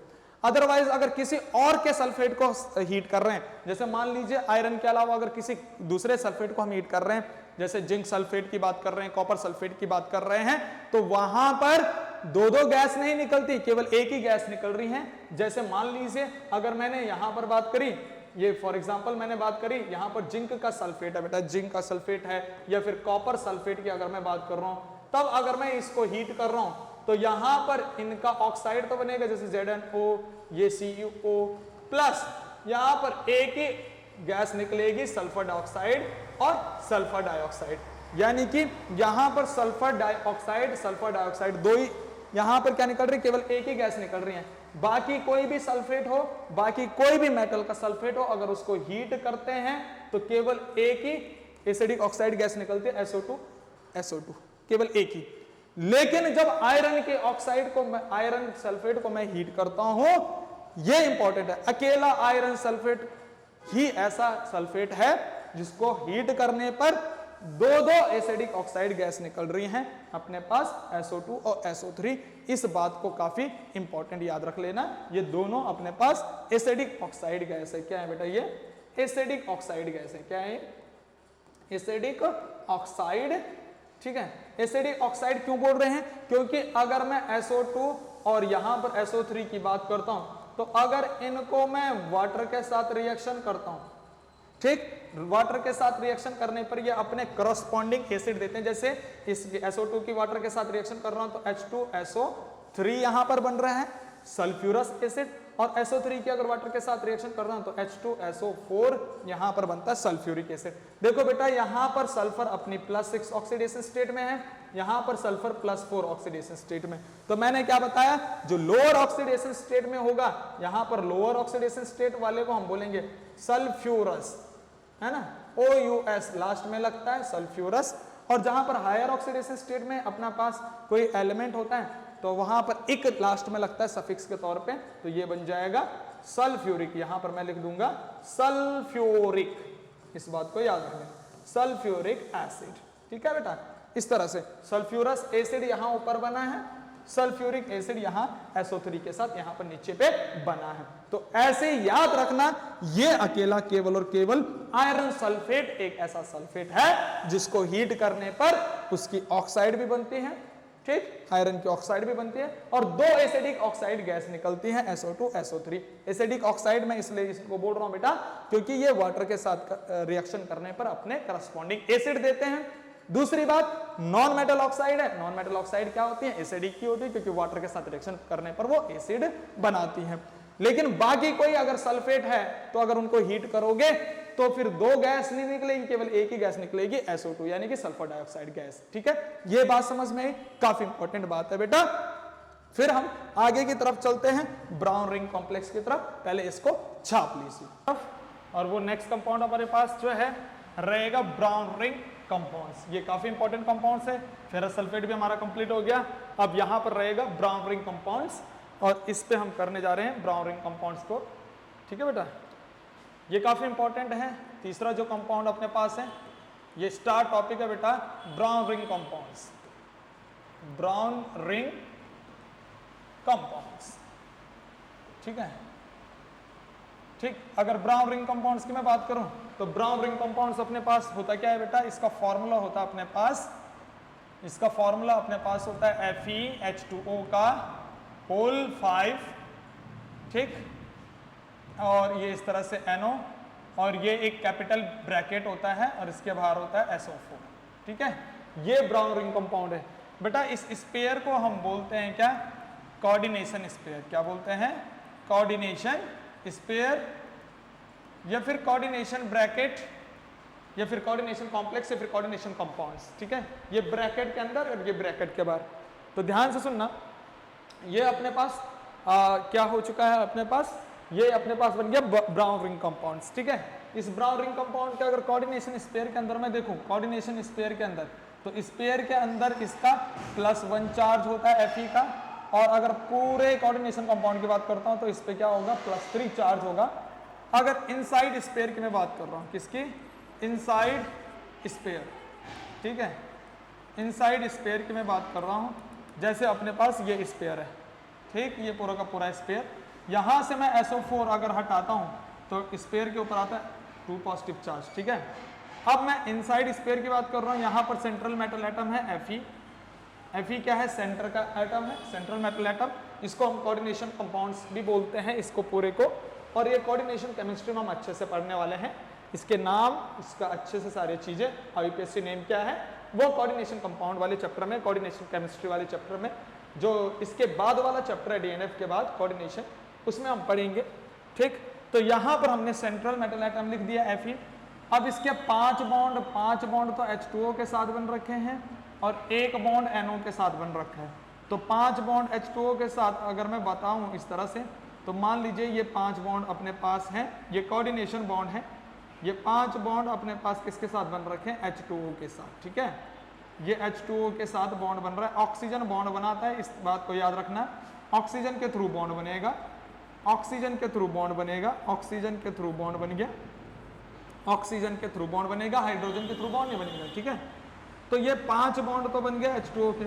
अब जो 1 बॉन्ड यहां पर रह रखा है वो 1 बॉन्ड में जुड़ता है बेटा ये NO। कौन? ये NO, 1 बॉन्ड इस तरह से ये बन गया। तो देखो ये H2O जितने भी H2O है वो न्यूट्रल है, इन पे तो ऑक्सीडेशन स्टेट 0 होता है। लेकिन NO की अगर बात करें तो NO की ऑक्सीडेशन स्टेट होती है -1। जब NO पे ऑक्सीडेशन स्टेट -1 है तो अंदर सेंटर पे क्या आ जाएगा? +1। तो इसीलिए हम बोलते हैं कि इनसाइड कॉम्प्लेक्स, अगर मैं देखूं Fe की ऑक्सीडेशन स्टेट +1 है, और अगर पूरे कॉम्प्लेक्स की बात करता हूं तो +1 ये और +2 ये, तो टोटल पे +3 आता है। वरना इनसाइड कॉम्प्लेक्स क्या होता है? +1 ऑक्सीडेशन स्टेट होती है Fe की, और ये केवल ब्राउन रिंग में देखने को मिलता है, ब्राउन रिंग कंपाउंड में देखने को मिलता है, और किसी में देखने को नहीं मिलता, ठीक है बेटा। ये काफी इंपॉर्टेंट है। अब ये बनता कैसे है ब्राउन रिंग कंपाउंड्स, कैसे बनता है? तो इसका मेथड ऑफ प्रिपरेशन या फिर preparation of brown ring compound है ना, ब्राउन रिंग कॉम्प्लेक्स या फिर कंपाउंड, ये बनता कैसा है, इसकी प्रिपरेशन देखते हैं। तो प्रिपरेशन वही है बेटा, अपने पास फेरस सल्फेट हमें लेना पड़ेगा, FeSO4 फेरस सल्फेट हमें लेना पड़ेगा। इसके साथ मैं H2O ऐड कर देता हूं, इसके साथ मैं NO ऐड कर देता हूं, ठीक है ना, इस तरह से। तो अपने पास एक सिंपल सी रिएक्शन में ये इस तरह से ब्राउन रिंग कंपाउंड्स बन जाता है। ये FeH2O का होल 5 और इस तरह से NO, और ये कैपिटल ब्रैकेट आता है और इसके बाद SO4 इस तरह से, ठीक है। तो ये इसकी प्रिपरेशन वाली रिएक्शन होगी, बहुत इजी है, बहुत आसान है, आसानी से याद हो जाती है कि FeSO4 H2O और NO इस तरह से अपने पास क्या बन गया? ये ब्राउन रिंग कॉम्प्लेक्स बन गया, कंपाउंड्स बन गया, ठीक है बेटा। तो ये यहाँ की प्रिपरेशन होगी। अब काफी इंपॉर्टेंट यहाँ पर टॉपिक आता है BRT, टॉपिक आता है बेटा यहाँ पर brown ring test, very very important, जिसको हम बोलते हैं बेटा BRT टेस्ट। क्या बोलते हैं? BRT test, brown ring test. अगर इसमें कुछ बातें करें तो इसको हम क्या कहते हैं? आल्सो कॉल्ड, इसको हम क्या कहते हैं? वेट केमिकल टेस्ट भी कहते हैं, वेट केमिकल टेस्ट। क्या कहते हैं? Wait chemical test. BRT को हम क्या कहते हैं? वेट केमिकल टेस्ट भी कहते हैं, ब्राउन रिंग टेस्ट भी कहते हैं, ठीक है, वेट केमिकल टेस्ट। अब ये किसके लिए होता है? ये टेस्ट होता किसके लिए है? ये होता है टू कंफर्म या फिर चेक, टू कंफर्म और चेक। क्या चेक करने के लिए? नाइट्रेट आयन इन सॉल्यूशन, कि किसी सॉल्यूशन में कोई अननोन सॉल्यूशन अपने पास है, उसमें नाइट्रेट आयन है या नहीं, उसको चेक करने के लिए, उसको कंफर्म करने के लिए अपने पास ब्राउन रिंग टेस्ट होता है, यानी कि ब्राउन रिंग, ये BRT टेस्ट वहां पर होता है, जिसको वेट केमिकल टेस्ट भी कहते हैं। किस तरह से ये टेस्ट होता है इसको समझ लेते हैं पहले। ये बेटा ये टॉपिक आपका जो है POC का टॉपिक है, प्रैक्टिकल ऑर्गेनिक केमिस्ट्री। ये POC का टॉपिक है और काफी इंपॉर्टेंट टॉपिक है, BRT पेपर में आता है, क्योंकि प्रैक्टिकल ऑर्गेनिक केमिस्ट्री के अंदर है। क्लास 12th में हम इसका लैब में जाके प्रैक्टिकल भी करते हैं और किस तरह से प्रैक्टिकल करते हैं, किस तरह से ब्राउन रिंग हमें देखने को मिलती है उसको समझते हैं बेटा।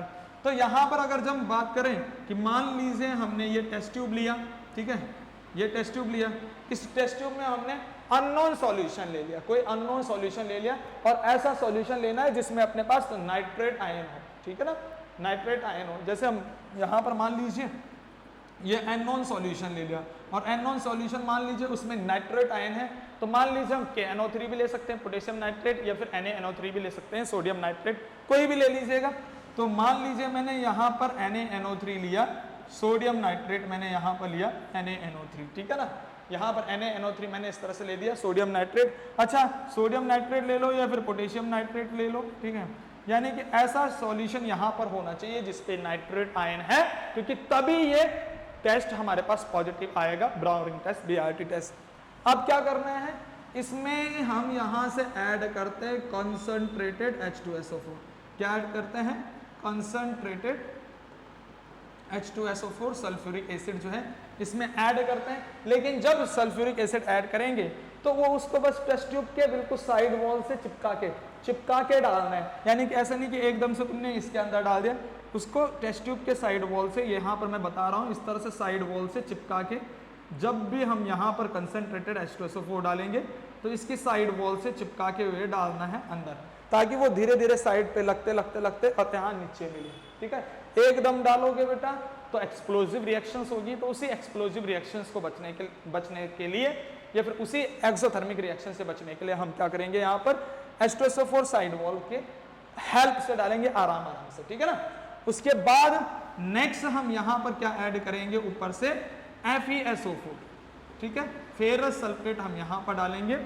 तो तब जाके अगर मैंने इन सारे कंपोनेंट्स को यहाँ पर मिलाया तो ये कुछ इस तरह से बन जाएगा, ऊपर तक बढ़ेगा, ये सॉल्यूशन ऊपर तक बढ़ेगा। जैसे अगर मैं इनको सबको ऐड कर रहा हूँ तो जैसे ये ऊपर तक बढ़ेगा तो इसके बीच में यानी कि तीनों चीज़ों को डालने पर हमारे पास इसके बीच में क्या देखने को मिलेगा, इस तरह से ब्राउन रिंग का अपीयरेंस देखने को मिलेगा, ब्राउन रिंग देखने को मिलेगी चारों तरफ, ठीक है ना।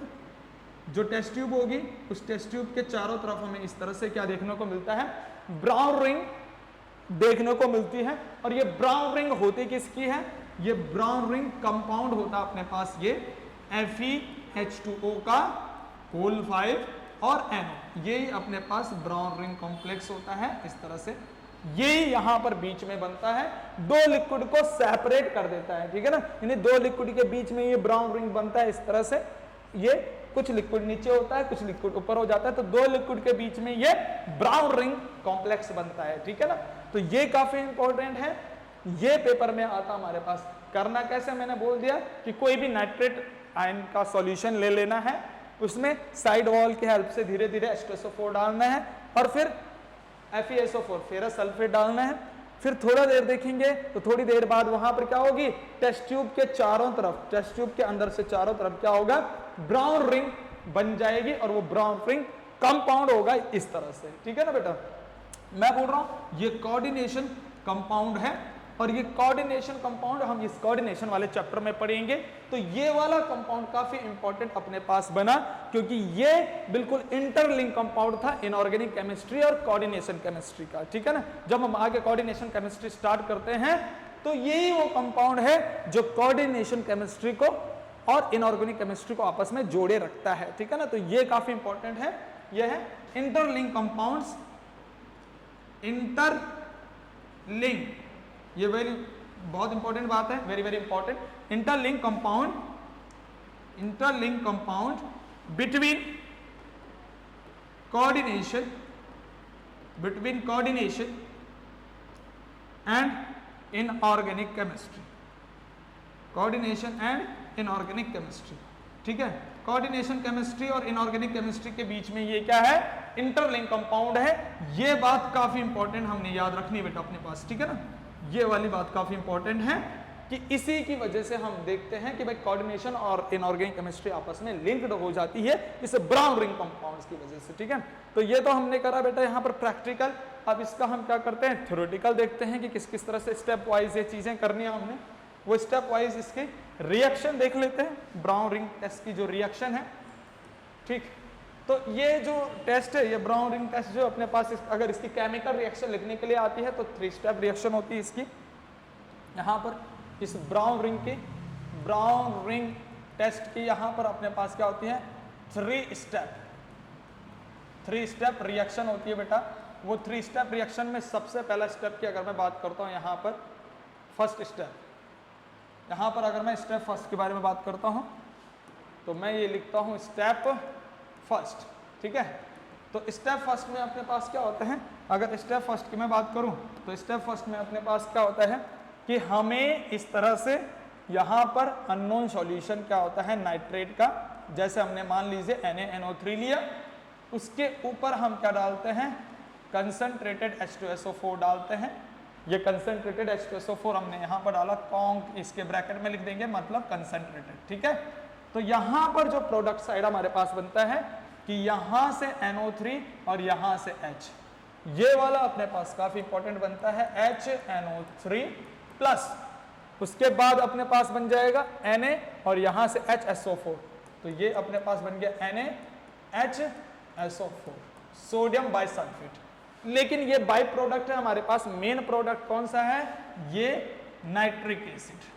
वेरी वेरी इंपॉर्टेंट, ये नाइट्रिक एसिड जो यहाँ से बनता है ये फ्रेशली प्रिपेयर्ड नाइट्रिक एसिड है। फ्रेशली प्रिपेयर्ड नाइट्रिक एसिड का मतलब है जो रिएक्शन में ही बन रहा है और रिएक्शन में ही यूज हो रहा है, तो वो फ्रेशली प्रिपेयर्ड नाइट्रिक एसिड हमारे पास बन गया। उसके बाद हमने स्टेप सेकंड यहाँ पर देखना है। स्टेप सेकंड में क्या होता है कि जो अपने पास FeSO4 हम डाल रहे हैं, यानी कि हमने यहाँ पर देखा, उसके बाद H2SO4 के साथ साथ हम FeSO4 डाल रहे हैं, ठीक।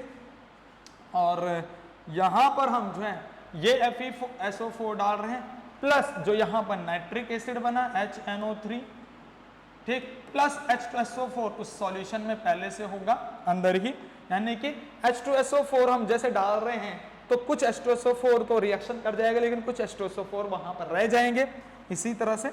तो मैं यहाँ पर बात कर रहा हूँ, ये H2SO4 भी उसी में है। तो यहाँ पर आगे प्रोडक्ट जो बनेगा वो बनेगा फेरिक सल्फेट Fe2SO4 का होल थ्राइस इस तरह से, plus H2O plus NO। Very very important, ये सबसे ज्यादा इंपॉर्टेंट कंपाउंड्स यहाँ पर है नाइट्रिक ऑक्साइड, ठीक। ये नाइट्रिक ऑक्साइड जो यहाँ पर बन रहा है ये सबसे ज्यादा इंपॉर्टेंट है। यहाँ पर इसको बोलते हैं स्टार ऑफ रिएक्शन। क्या बोलते हैं इसको, स्टार ऑफ रिएक्शन। इस रिएक्शन का स्टार कंपाउंड है ये, स्टार मॉलिक्यूल है कौन सा, NO। तो ये यहाँ पर बनता है सेकेंड स्टेप में। फिर हम सेकेंड स्टेप में इस NO और H2O को साथ में लेते हैं FeSO4 के साथ, ये सेकेंड स्टेप से उठाते हैं और स्टेप थर्ड हम यहाँ पर करते हैं। स्टेप थर्ड अगर हम करते हैं यहाँ पर तो वही FeSO4 हम यहाँ पर ले रहे हैं, ठीक, उसको रिएक्शन कर रहे हैं H2O के साथ, प्लस हम क्या डाल रहे हैं उसमें NO डाल रहे हैं, और आगे अपने पास क्या बन जाता है, ब्राउन रिंग कंपाउंड्स बन जाता है, जो कि हमने अभी भी देखा FeH2O का होल 5 और ये NO इस तरह से, और इसके बाहर हो जाता है SO4, ठीक है ना। तो ये बन गया बेटा brown ring compound, brown ring compound, इस तरह से बन गया अपने पास ब्राउन रिंग कंपाउंड, ठीक है ना। तो ये काफी इंपॉर्टेंट कंपाउंड है, ये हमने अभी भी देखा प्रिपरेशन में कि यहाँ पर भी ये इस तरह से ब्राउन रिंग कंपाउंड बन रहा है। तो ये इस तरह से यहाँ पर ये ब्राउन रिंग टेस्ट हमारे पास हो जाता है कंप्लीट। काफी इंपॉर्टेंट टेस्ट है, पेपर में ये चीजें पूछी जाती है बेटा, ठीक है ना। तो ये सारी चीजें हमारे पास, ये केमिकल रिएक्शन हो जाएगी BRT की, ब्राउन रिंग कंपाउंड की, फिर ब्राउन रिंग टेस्ट की ये केमिकल रिएक्शन हो जाती है। ये बहुत इंपॉर्टेंट है, पेपर में पूछी जाती है बेटा, ये ट्रिपल स्टार में इसको लगा रहा हूँ, पेपर में पूछा जाता है, ये चीज काफी इंपॉर्टेंट है, ठीक है ना। अब इसके बाद हम बात करेंगे किसके बारे में, कॉपर के बारे में। तो कॉपर के बारे में हम बात कर रहे हैं, जैसे अगर हम बात करें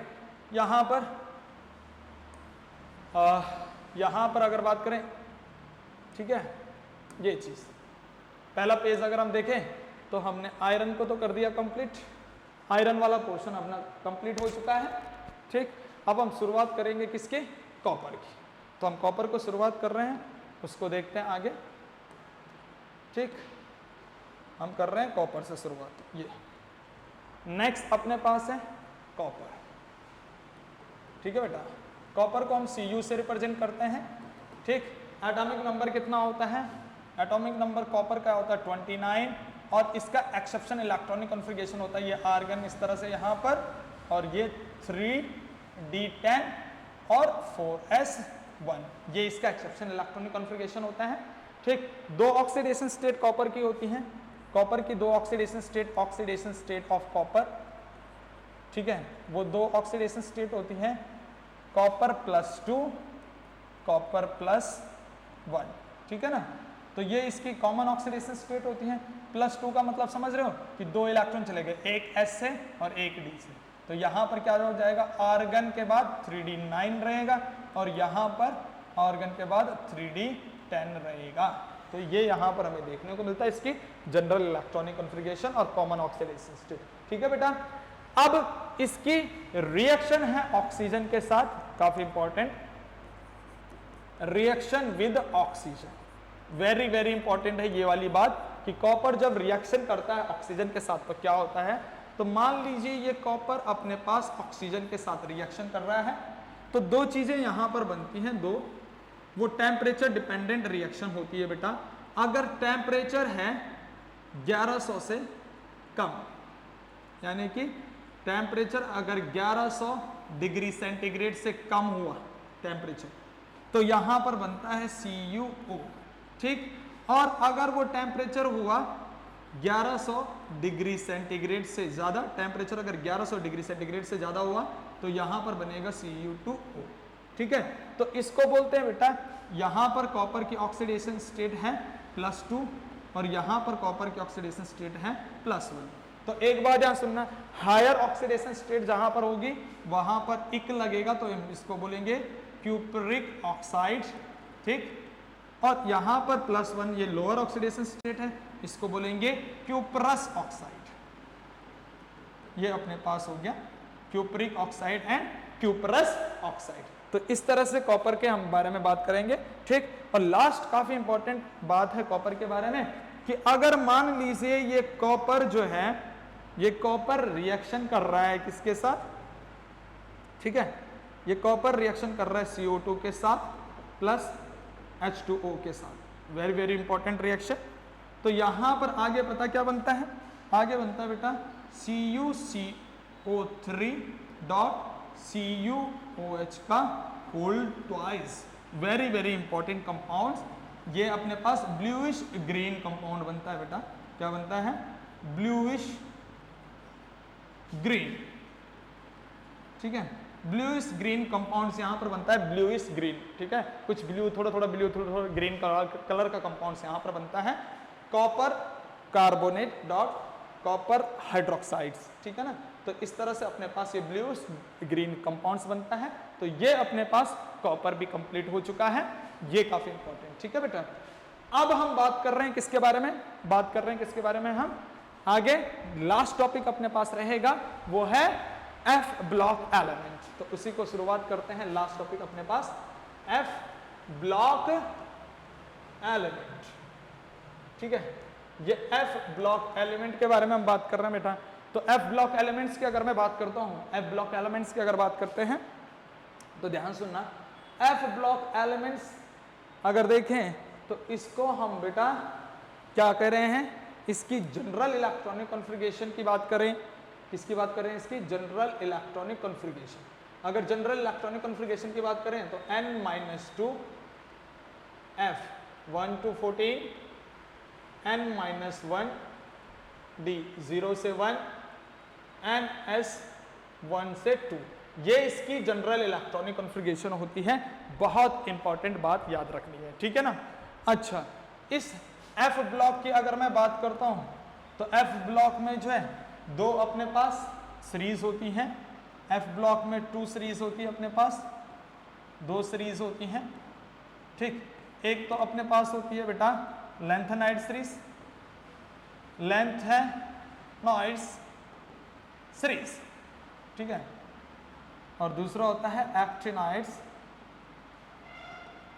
सीरीज, ठीक है। ये एक्टिनाइड सीरीज और ये लेंथेनाइड सीरीज, ठीक है। ये अपने पास मिलता है 6 पीरियड में और ये अपने पास मिलता है 7 पीरियड में, और किस एटॉमिक नंबर से शुरुआत होता है ये हमने अपने लेक्चर 1 में पढ़ा है, ठीक है ना। ये लेक्चर 1 में हमने पढ़ा है कि ये 6 पीरियड और ये 7 पीरियड से इस तरह से शुरुआत हो रहा है। तो ये हमने कहाँ पर पढ़ा है बेटा, लेक्चर नंबर अगर फर्स्ट हम देखें तो वहां पर हमने ये चीजें पढ़ी हैं, ठीक। अगर मैं बात करता हूं यहां पर जो ये एक्टिनाइड एलिमेंट्स हैं ये पूरा का पूरा होता है बेटा रेडियो एक्टिव। क्या होता है, रेडियो एक्टिव एलिमेंट्स होता है। रेडियो एक्टिव का मतलब है जो कंटिन्यूअसली रेडिएशन एमिट करते हैं और ये नेचर में बहुत कम एग्जिस्ट करते हैं, इनका लेस एग्जिस्टेंस होता है। लेस एग्जिस्टेंस नेचर में क्या होता है, बहुत कम एग्जिस्ट करते हैं।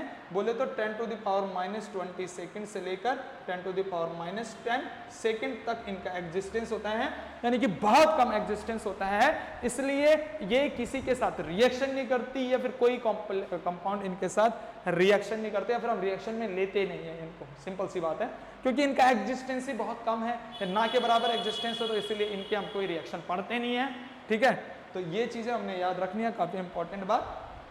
अब देख लेते हैं कि लैंथेनाइड्स और एक्टिनाइड्स की सीरीज अपने पास कौन सी है और क्या है, यहां पर देख लेते हैं नेक्स्ट पेज में। तो यहां पर हम अगर बात कर रहे हैं बेटा, यहां पर अगर बात कर रहे हैं 2 सीरीज है अपने पास, लैंथेनाइड्स, ठीक, और दूसरी सीरीज है अपने पास एक्टिनाइड्स। ये इस तरह से लैंथेनाइड्स एक्टिनाइड्स इस तरह से हैं। अब अगर मैं इस सीरीज के बारे में बात करूं तो 14 एलिमेंट्स और 14 एलिमेंट दो, इसमें भी 14 एलिमेंट्स, इसमें भी 14 एलिमेंट्स इस तरह से आते हैं। जैसे अपने पास है सीपार, नड, पम, सम, यू यानी कि EU, ये अपने पास क्या है EU, you good, you good, तब TB, इस तरह से अपने पास तब, डाई, हो और तम याबलो, इस तरह से तम याबलो, इस तरह से यहां पर ये अपने पास है। ऐसे ही यहां पर एक्टिनाइड्स आते हैं अपने पास 14, एक्था, पाव, नपो, कम, बैक, सफीस, यहां पर CF है, सफीस, फम्ड, नो लॉरेंसियन, इस तरह से, ठीक है। तो इस तरह से अपने पास 14 ऊपर वाली रो में, 14 नीचे वाली रो में, ये पूरा का पूरा हो गया। अब इसको याद करना कैसे है, ये लैंथेनाइड्स और एक्टिनाइड किस तरह से याद करना है, ये मैंने पूरा का पूरा तुम्हारे सामने लैंथेनाइड्स एक्टिनाइड्स रख दिए। अब इसको याद करना कैसे है, बहुत ही अच्छी ट्रिक है और बहुत ही इंटरेस्टिंग ट्रिक्स है इसको याद करने की।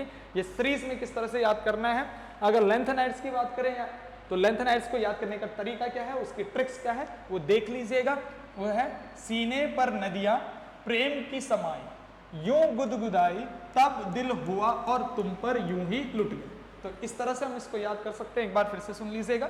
सीने पर नदियां प्रेम की समाई, यूं गुदगुदाई तब दिल हुआ और तुम पर यूं ही लुट गए। तो इस तरह से यहाँ पर जो है लैंथेनाइड्स को हम याद कर सकते हैं ये ट्रिक से। और दूसरी अपने पास एक्टिनाइड है, तो एक्टिनाइड को हम किस तरह से याद कर सकते हैं, ये है अपने पास तांगा नहीं होता, जो तांगा होता है यानी कि जो रथ वगैरह होता है, घोड़ा गाड़ी जिसको बोलते हैं वही तांगा, तो वो अपने पास है। तांगे पर यूं नजर पड़ी, आसमान चमका, बिजली कड़की, एहसान फरामोश मन चली, निकली लड़की। इस तरह से हम बोल सकते हैं, यानी कि एक बार फिर से सुन लीजिए। तांगे पर यूं नजर पड़ी, आसमान चमका, बिजली कड़की, एहसान फरामोश मन चली, निकली लड़की। LR लास्ट में लॉरेंसियम है, LR यानी कि लड़की, जैसे बिहारी लोग नहीं बोलते, बिहार में बोलते हैं लड़की को लड़की यूज करते हैं, ऐसे ही यहाँ पर अपने पास है लड़की, ठीक है ना। तो अपने पास ये इसको याद करने का बहुत ही आसान तरीका है। इस तरह से हम लैंथेनाइड्स को याद कर सकते हैं और एक्टिनाइड्स को भी याद कर सकते हैं। मैं बोल रहा हूं बेटा, अगर लैंथेनाइड्स की बात करें तो लैंथेनाइड्स में केवल एक ही रेडियो एक्टिव है, PM। ये अपने पास रेडियो एक्टिव है, एक ही एलिमेंट्स और बाकी अगर लैंथेनाइड्स के बारे में बात करें तो लैंथेनाइड्स में तो अपने पास एक ही अपने पास पीएम ही रेडियो एक्टिव है, लेकिन एक्टिनाइड्स की बात करें तो एक्टिनाइड्स में ऑल आर रेडियो एक्टिव, ठीक है, रेडियो एक्टिव। एक्टिनाइड्स तो सारे के सारे रेडियो एक्टिव हैं, लेकिन अगर लैंथेनाइड्स की बात करें तो केवल पीएम ही क्या है अपने पास रेडियो एक्टिव एलिमेंट्स है। ये काफी इंपॉर्टेंट बात याद रखनी है, ठीक है। तो ये इसके एटॉमिक नंबर मैंने लेक्चर 1 में जो अच्छे से बता रखा है वहां पर देख लेना, ठीक है। अब हम आगे बात कर रहे हैं इसके बातें कि ये एफ ब्लॉक में आ रहे हैं, दोनों क्या आ रहे हैं अपने पास एफ ब्लॉक में आते हैं, दोनों ये एफ ब्लॉक एलिमेंट्स हैं, ठीक, एफ ब्लॉक एलिमेंट्स है दोनों। और हमें एक बात याद रखना है कि एफ ब्लॉक को हम क्या कहते हैं, आल्सो कॉल्ड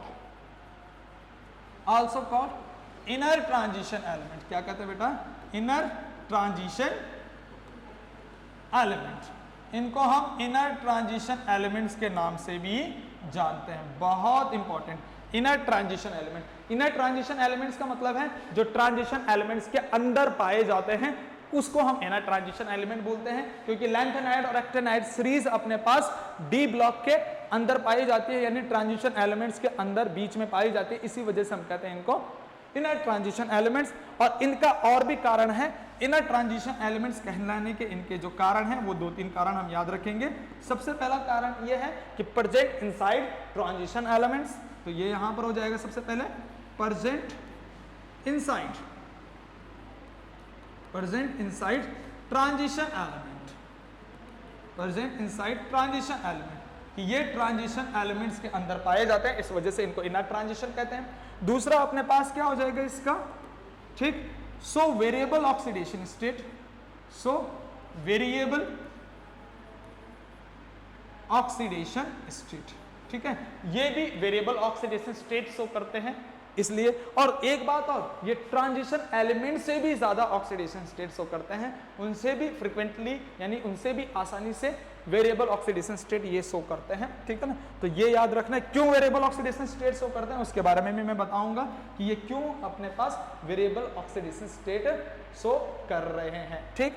और तीसरी बात यहां पर जो है वो काफी इंपॉर्टेंट है कि इनकम्प्लीट, जैसे वहां पर ट्रांजिशन का था कि इनकम्प्लीट डी सब शेल, तो यहां पर क्या हो जाएगा incomplete F sub shell, very very important, ये वाला काफी इंपॉर्टेंट है। इनकी इनकम्प्लीट एफ सब शेल होती है, ठीक, इनकी इनकम्प्लीट एफ सब शेल होती है, इस वजह से भी ये क्या कर रहा है बेटा, इस वजह से भी इसको हम क्या कहते हैं इनर ट्रांजिशन एलिमेंट्स के नाम से जानते हैं, काफी इंपॉर्टेंट, ठीक है ना। अब कुछ बातें यहां पर आती हैं कि मैंने बोला ये वेरिएबल ऑक्सीडेशन स्टेट शो करते हैं, अब यहां पर पूछते हैं कि भाई ये क्यों वेरिएबल ऑक्सीडेशन स्टेट शो कर रहे हैं, ठीक है ना, तो वो देख लेते हैं, ठीक है बेटा। हम बात कर रहे हैं कि यहां पर एफ ब्लॉक एलिमेंट्स को हम अगर बात करें कि इनको इनर ट्रांजिशन एलिमेंट कहते हैं, क्यों कहते हैं, उसके 3 रीजन यहां पर हैं, ठीक।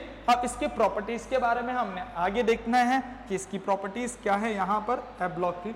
तो अपने पास properties of F block elements हैं, इसमें अगर बात करें तो 2 प्रॉपर्टीज काफी इंपॉर्टेंट होने वाली हैं, variable oxidation state and colour shown by F block elements. तो ये क्यों है, तो सबसे पहले प्रॉपर्टीज अगर मैं बोलूं वेरिएबल ऑक्सीडेशन स्टेट क्यों शो करते हैं, वेरिएबल ऑक्सीडेशन स्टेट इसलिए शो करते हैं बेटा क्योंकि इनका जो हम यहां पर इलेक्ट्रॉनिक कॉन्फ़िगरेशन अगर देखेंगे n-2 F and n-1 D and ns, ये जो ऑर्बिटल है अपने पास, ये ऑर्बिटल क्या होती है, लगभग सेम एनर्जी में होती है ना, नियरली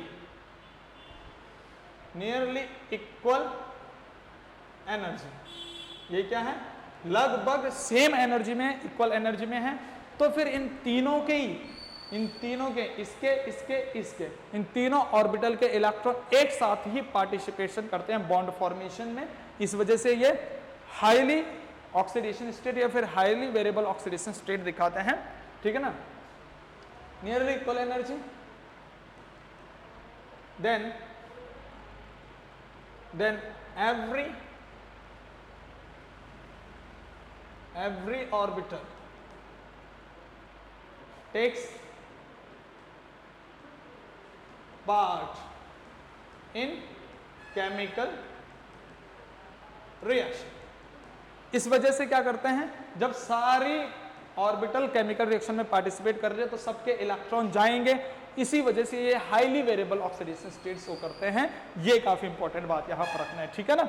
ऐसे अगर मैं बात कर रहा हूं कलर क्यों शो करते हैं, कलर शो करने का वहां पर भी मैंने बोला था, जैसे वहां D block element colour show करते हैं, डी ट्रांजिशन, अनपेयर्ड इलेक्ट्रॉन, तो वही सेम कंडीशन यहां पर है, यानी कि यहां पर वहां डी था तो यहां पर एफ एफ ट्रांजिशन हो जाएगा, F F transition shown by, ठीक है, अनपेयर्ड इलेक्ट्रॉन्स, अनपेयर्ड इलेक्ट्रॉन्स, यहां पर भी अनपेयर्ड इलेक्ट्रॉन्स होते हैं और वो क्या करते हैं, एफ एफ ट्रांजिशन शो करते हैं, इस वजह से ये भी कलर दिखाते हैं। तो ये काफी इंपॉर्टेंट बात है। नेक्स्ट अगर बात हम करें यहां पर इसकी ऑक्सीडेशन स्टेट के बारे में, तीसरी प्रॉपर्टी अगर मैं देखूं ऑक्सीडेशन स्टेट, तो ऑक्सीडेशन स्टेट के बारे में अगर बात कर रहे हैं तो लैंथेनाइड और एक्टिनाइड्स की बात करें, ठीक है, लैंथेनाइड्स, ठीक, और ये एक्टिनाइड्स की बात करते हैं। लैंथेनाइड्स अगर हम बात करें ऑक्सीडेशन स्टेट लैंथेनाइड्स शो करते हैं कितना, +4 और +2, ठीक है, +2 एंड +4 ये शो करते हैं। एक्टिनाइड्स शो करते हैं +4, +5, +6 इस तरह से, ठीक है।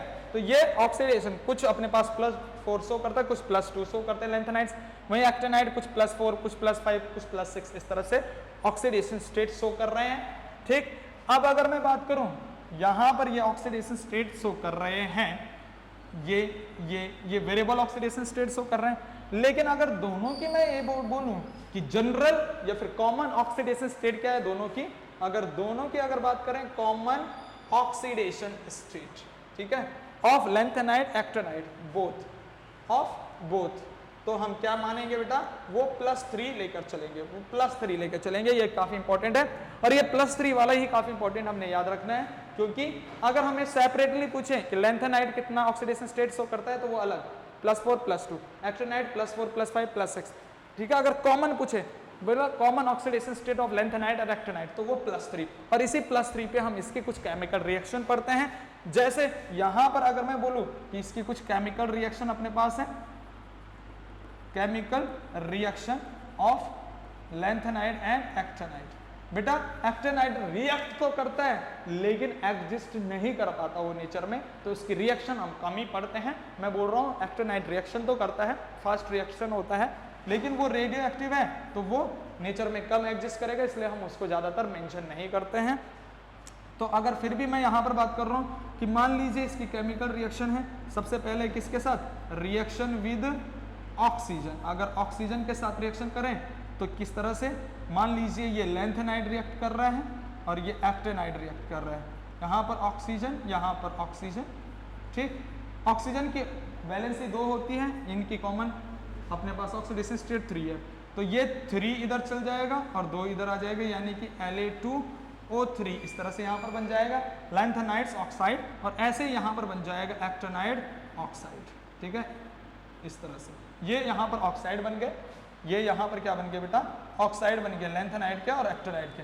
और वैसे ही अगर मैं दूसरी रिएक्शन यहाँ पर देखूं, रिएक्शन विद किसके साथ, नाइट्रोजन के साथ, तो नाइट्रोजन का अपने पास वैलेंसी कितनी होती है, 3, और लैंथेनाइड की भी और एक्टिनाइड की भी कॉमन वैलेंसी कितनी है, 3।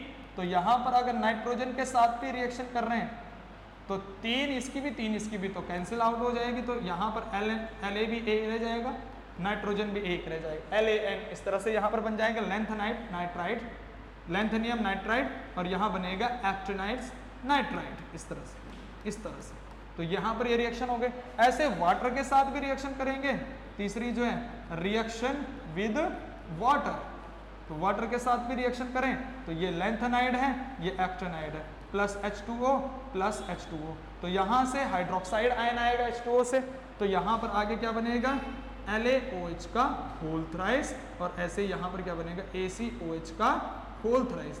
यानी लैंथेनाइम हाइड्रोक्साइड और एक्टिनियम हाइड्रोक्साइड, ये यहां पर बनते हैं, काफी इंपॉर्टेंट। तो इसको छाप लीजिए, और भी एक आध प्रॉपर्टीज हमारे पास रह रखी है, उसको भी हम कंप्लीट करेंगे, पहले इसको छाप लो बेटा। नेक्स्ट प्रॉपर्टीज है, ये देख लिया। अब अपने पास नेक्स्ट प्रॉपर्टीज है बेटा। नेक्स्ट प्रॉपर्टीज अगर मैं चौथी प्रॉपर्टीज देखता हूं तो वो है मिक्स्ड मेटल। मिक्स्ड मेटल, ठीक है। मिक्स्ड मेटल ये क्या होते हैं बेटा? लैंथेनाइड्स के अलॉयज होते हैं, alloys of lanthanides, alloys of lanthanides के अलॉयज, क्योंकि एक्टिनाइड्स के बनाएंगे नहीं, क्योंकि वो रेडियोएक्टिव है। केवल लैंथेनाइड्स के अलॉयड्स को हम बात करते हैं, वो अपने पास क्या होते हैं? मिक्स्ड मेटल, जिसमें लैंथेनाइड्स तो क्या होते हैं? 95% लैंथेनाइड्स होते हैं, और इनके साथ कुछ आयरन वगैरह, जैसे Fe अगर मैंने बात करी तो 5% अपने पास क्या हो जाएगा? आयरन हो जाएगा, Fe हो जाएगा। तो इस दोनों के मिक्सचर कुछ अमाउंट में, ट्रेसर अमाउंट में अपने पास, ट्रेसर अमाउंट में अपने पास और भी होते हैं, जैसे हमने बात करी कार्बन, सल्फर एक्सेट्रा, है ना, ये ट्रेसर अमाउंट में होते हैं। तो इन सब के मिश्रण को, इन सब के मिक्सचर को ही मैं क्या कहूंगा? ये सब के मिक्सचर को, ठीक है, हम क्या कहेंगे? अलॉयज कहेंगे, ठीक है। और अलॉय क्या होते हैं? हार्डर होते हैं बेटा, हार्ड होते हैं, ठीक है, harder than normal element, normal element से ज्यादा हार्ड होते हैं अलॉय, ठीक है। इनका मेल्टिंग और बॉइलिंग पॉइंट ज्यादा हो जाता है अलॉय का। तो ये काफी इंपॉर्टेंट चीज है। और लास्ट टॉपिक जो यहां पर रह रखा है वो है lanthanides and actinide contraction, very very important. Lanthanide and actinide contraction, वैसे तो मैंने इसका लैंथेनाइड एक्टिनाइड कॉन्ट्रैक्शन तो मैं सेकंड लेक्चर में अच्छे से बता रखा है, यहां पर, वहां पर भी। तो यहां पर भी वही चीज है कि भाई अपने पास क्या होगा? 6 पीरियड में, ये तो 6 पीरियड में होता है और ये 7 पीरियड में होता है, ठीक। ये 6 पीरियड और ये 7 पीरियड में होता क्या है? होता क्या है? Poor shielding provided by F subshell. इसकी डेफिनेशन यहां पर लिख लेते हैं। पुअर सीडिंग मैंने वहां पर अच्छे से समझा रखा है, सेकंड लेक्चर को देख लेना अच्छे से, वहां पर है poor shielding provided by F subshell causes Z effect, यानी effective nuclear charge act on outermost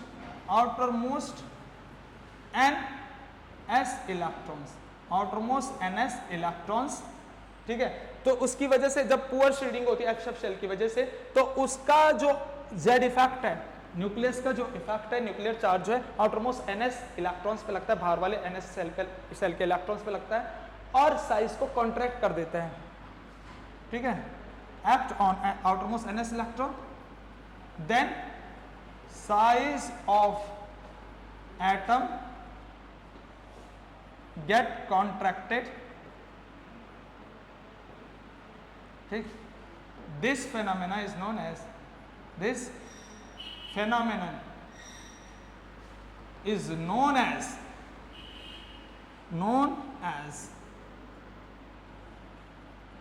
lanthanide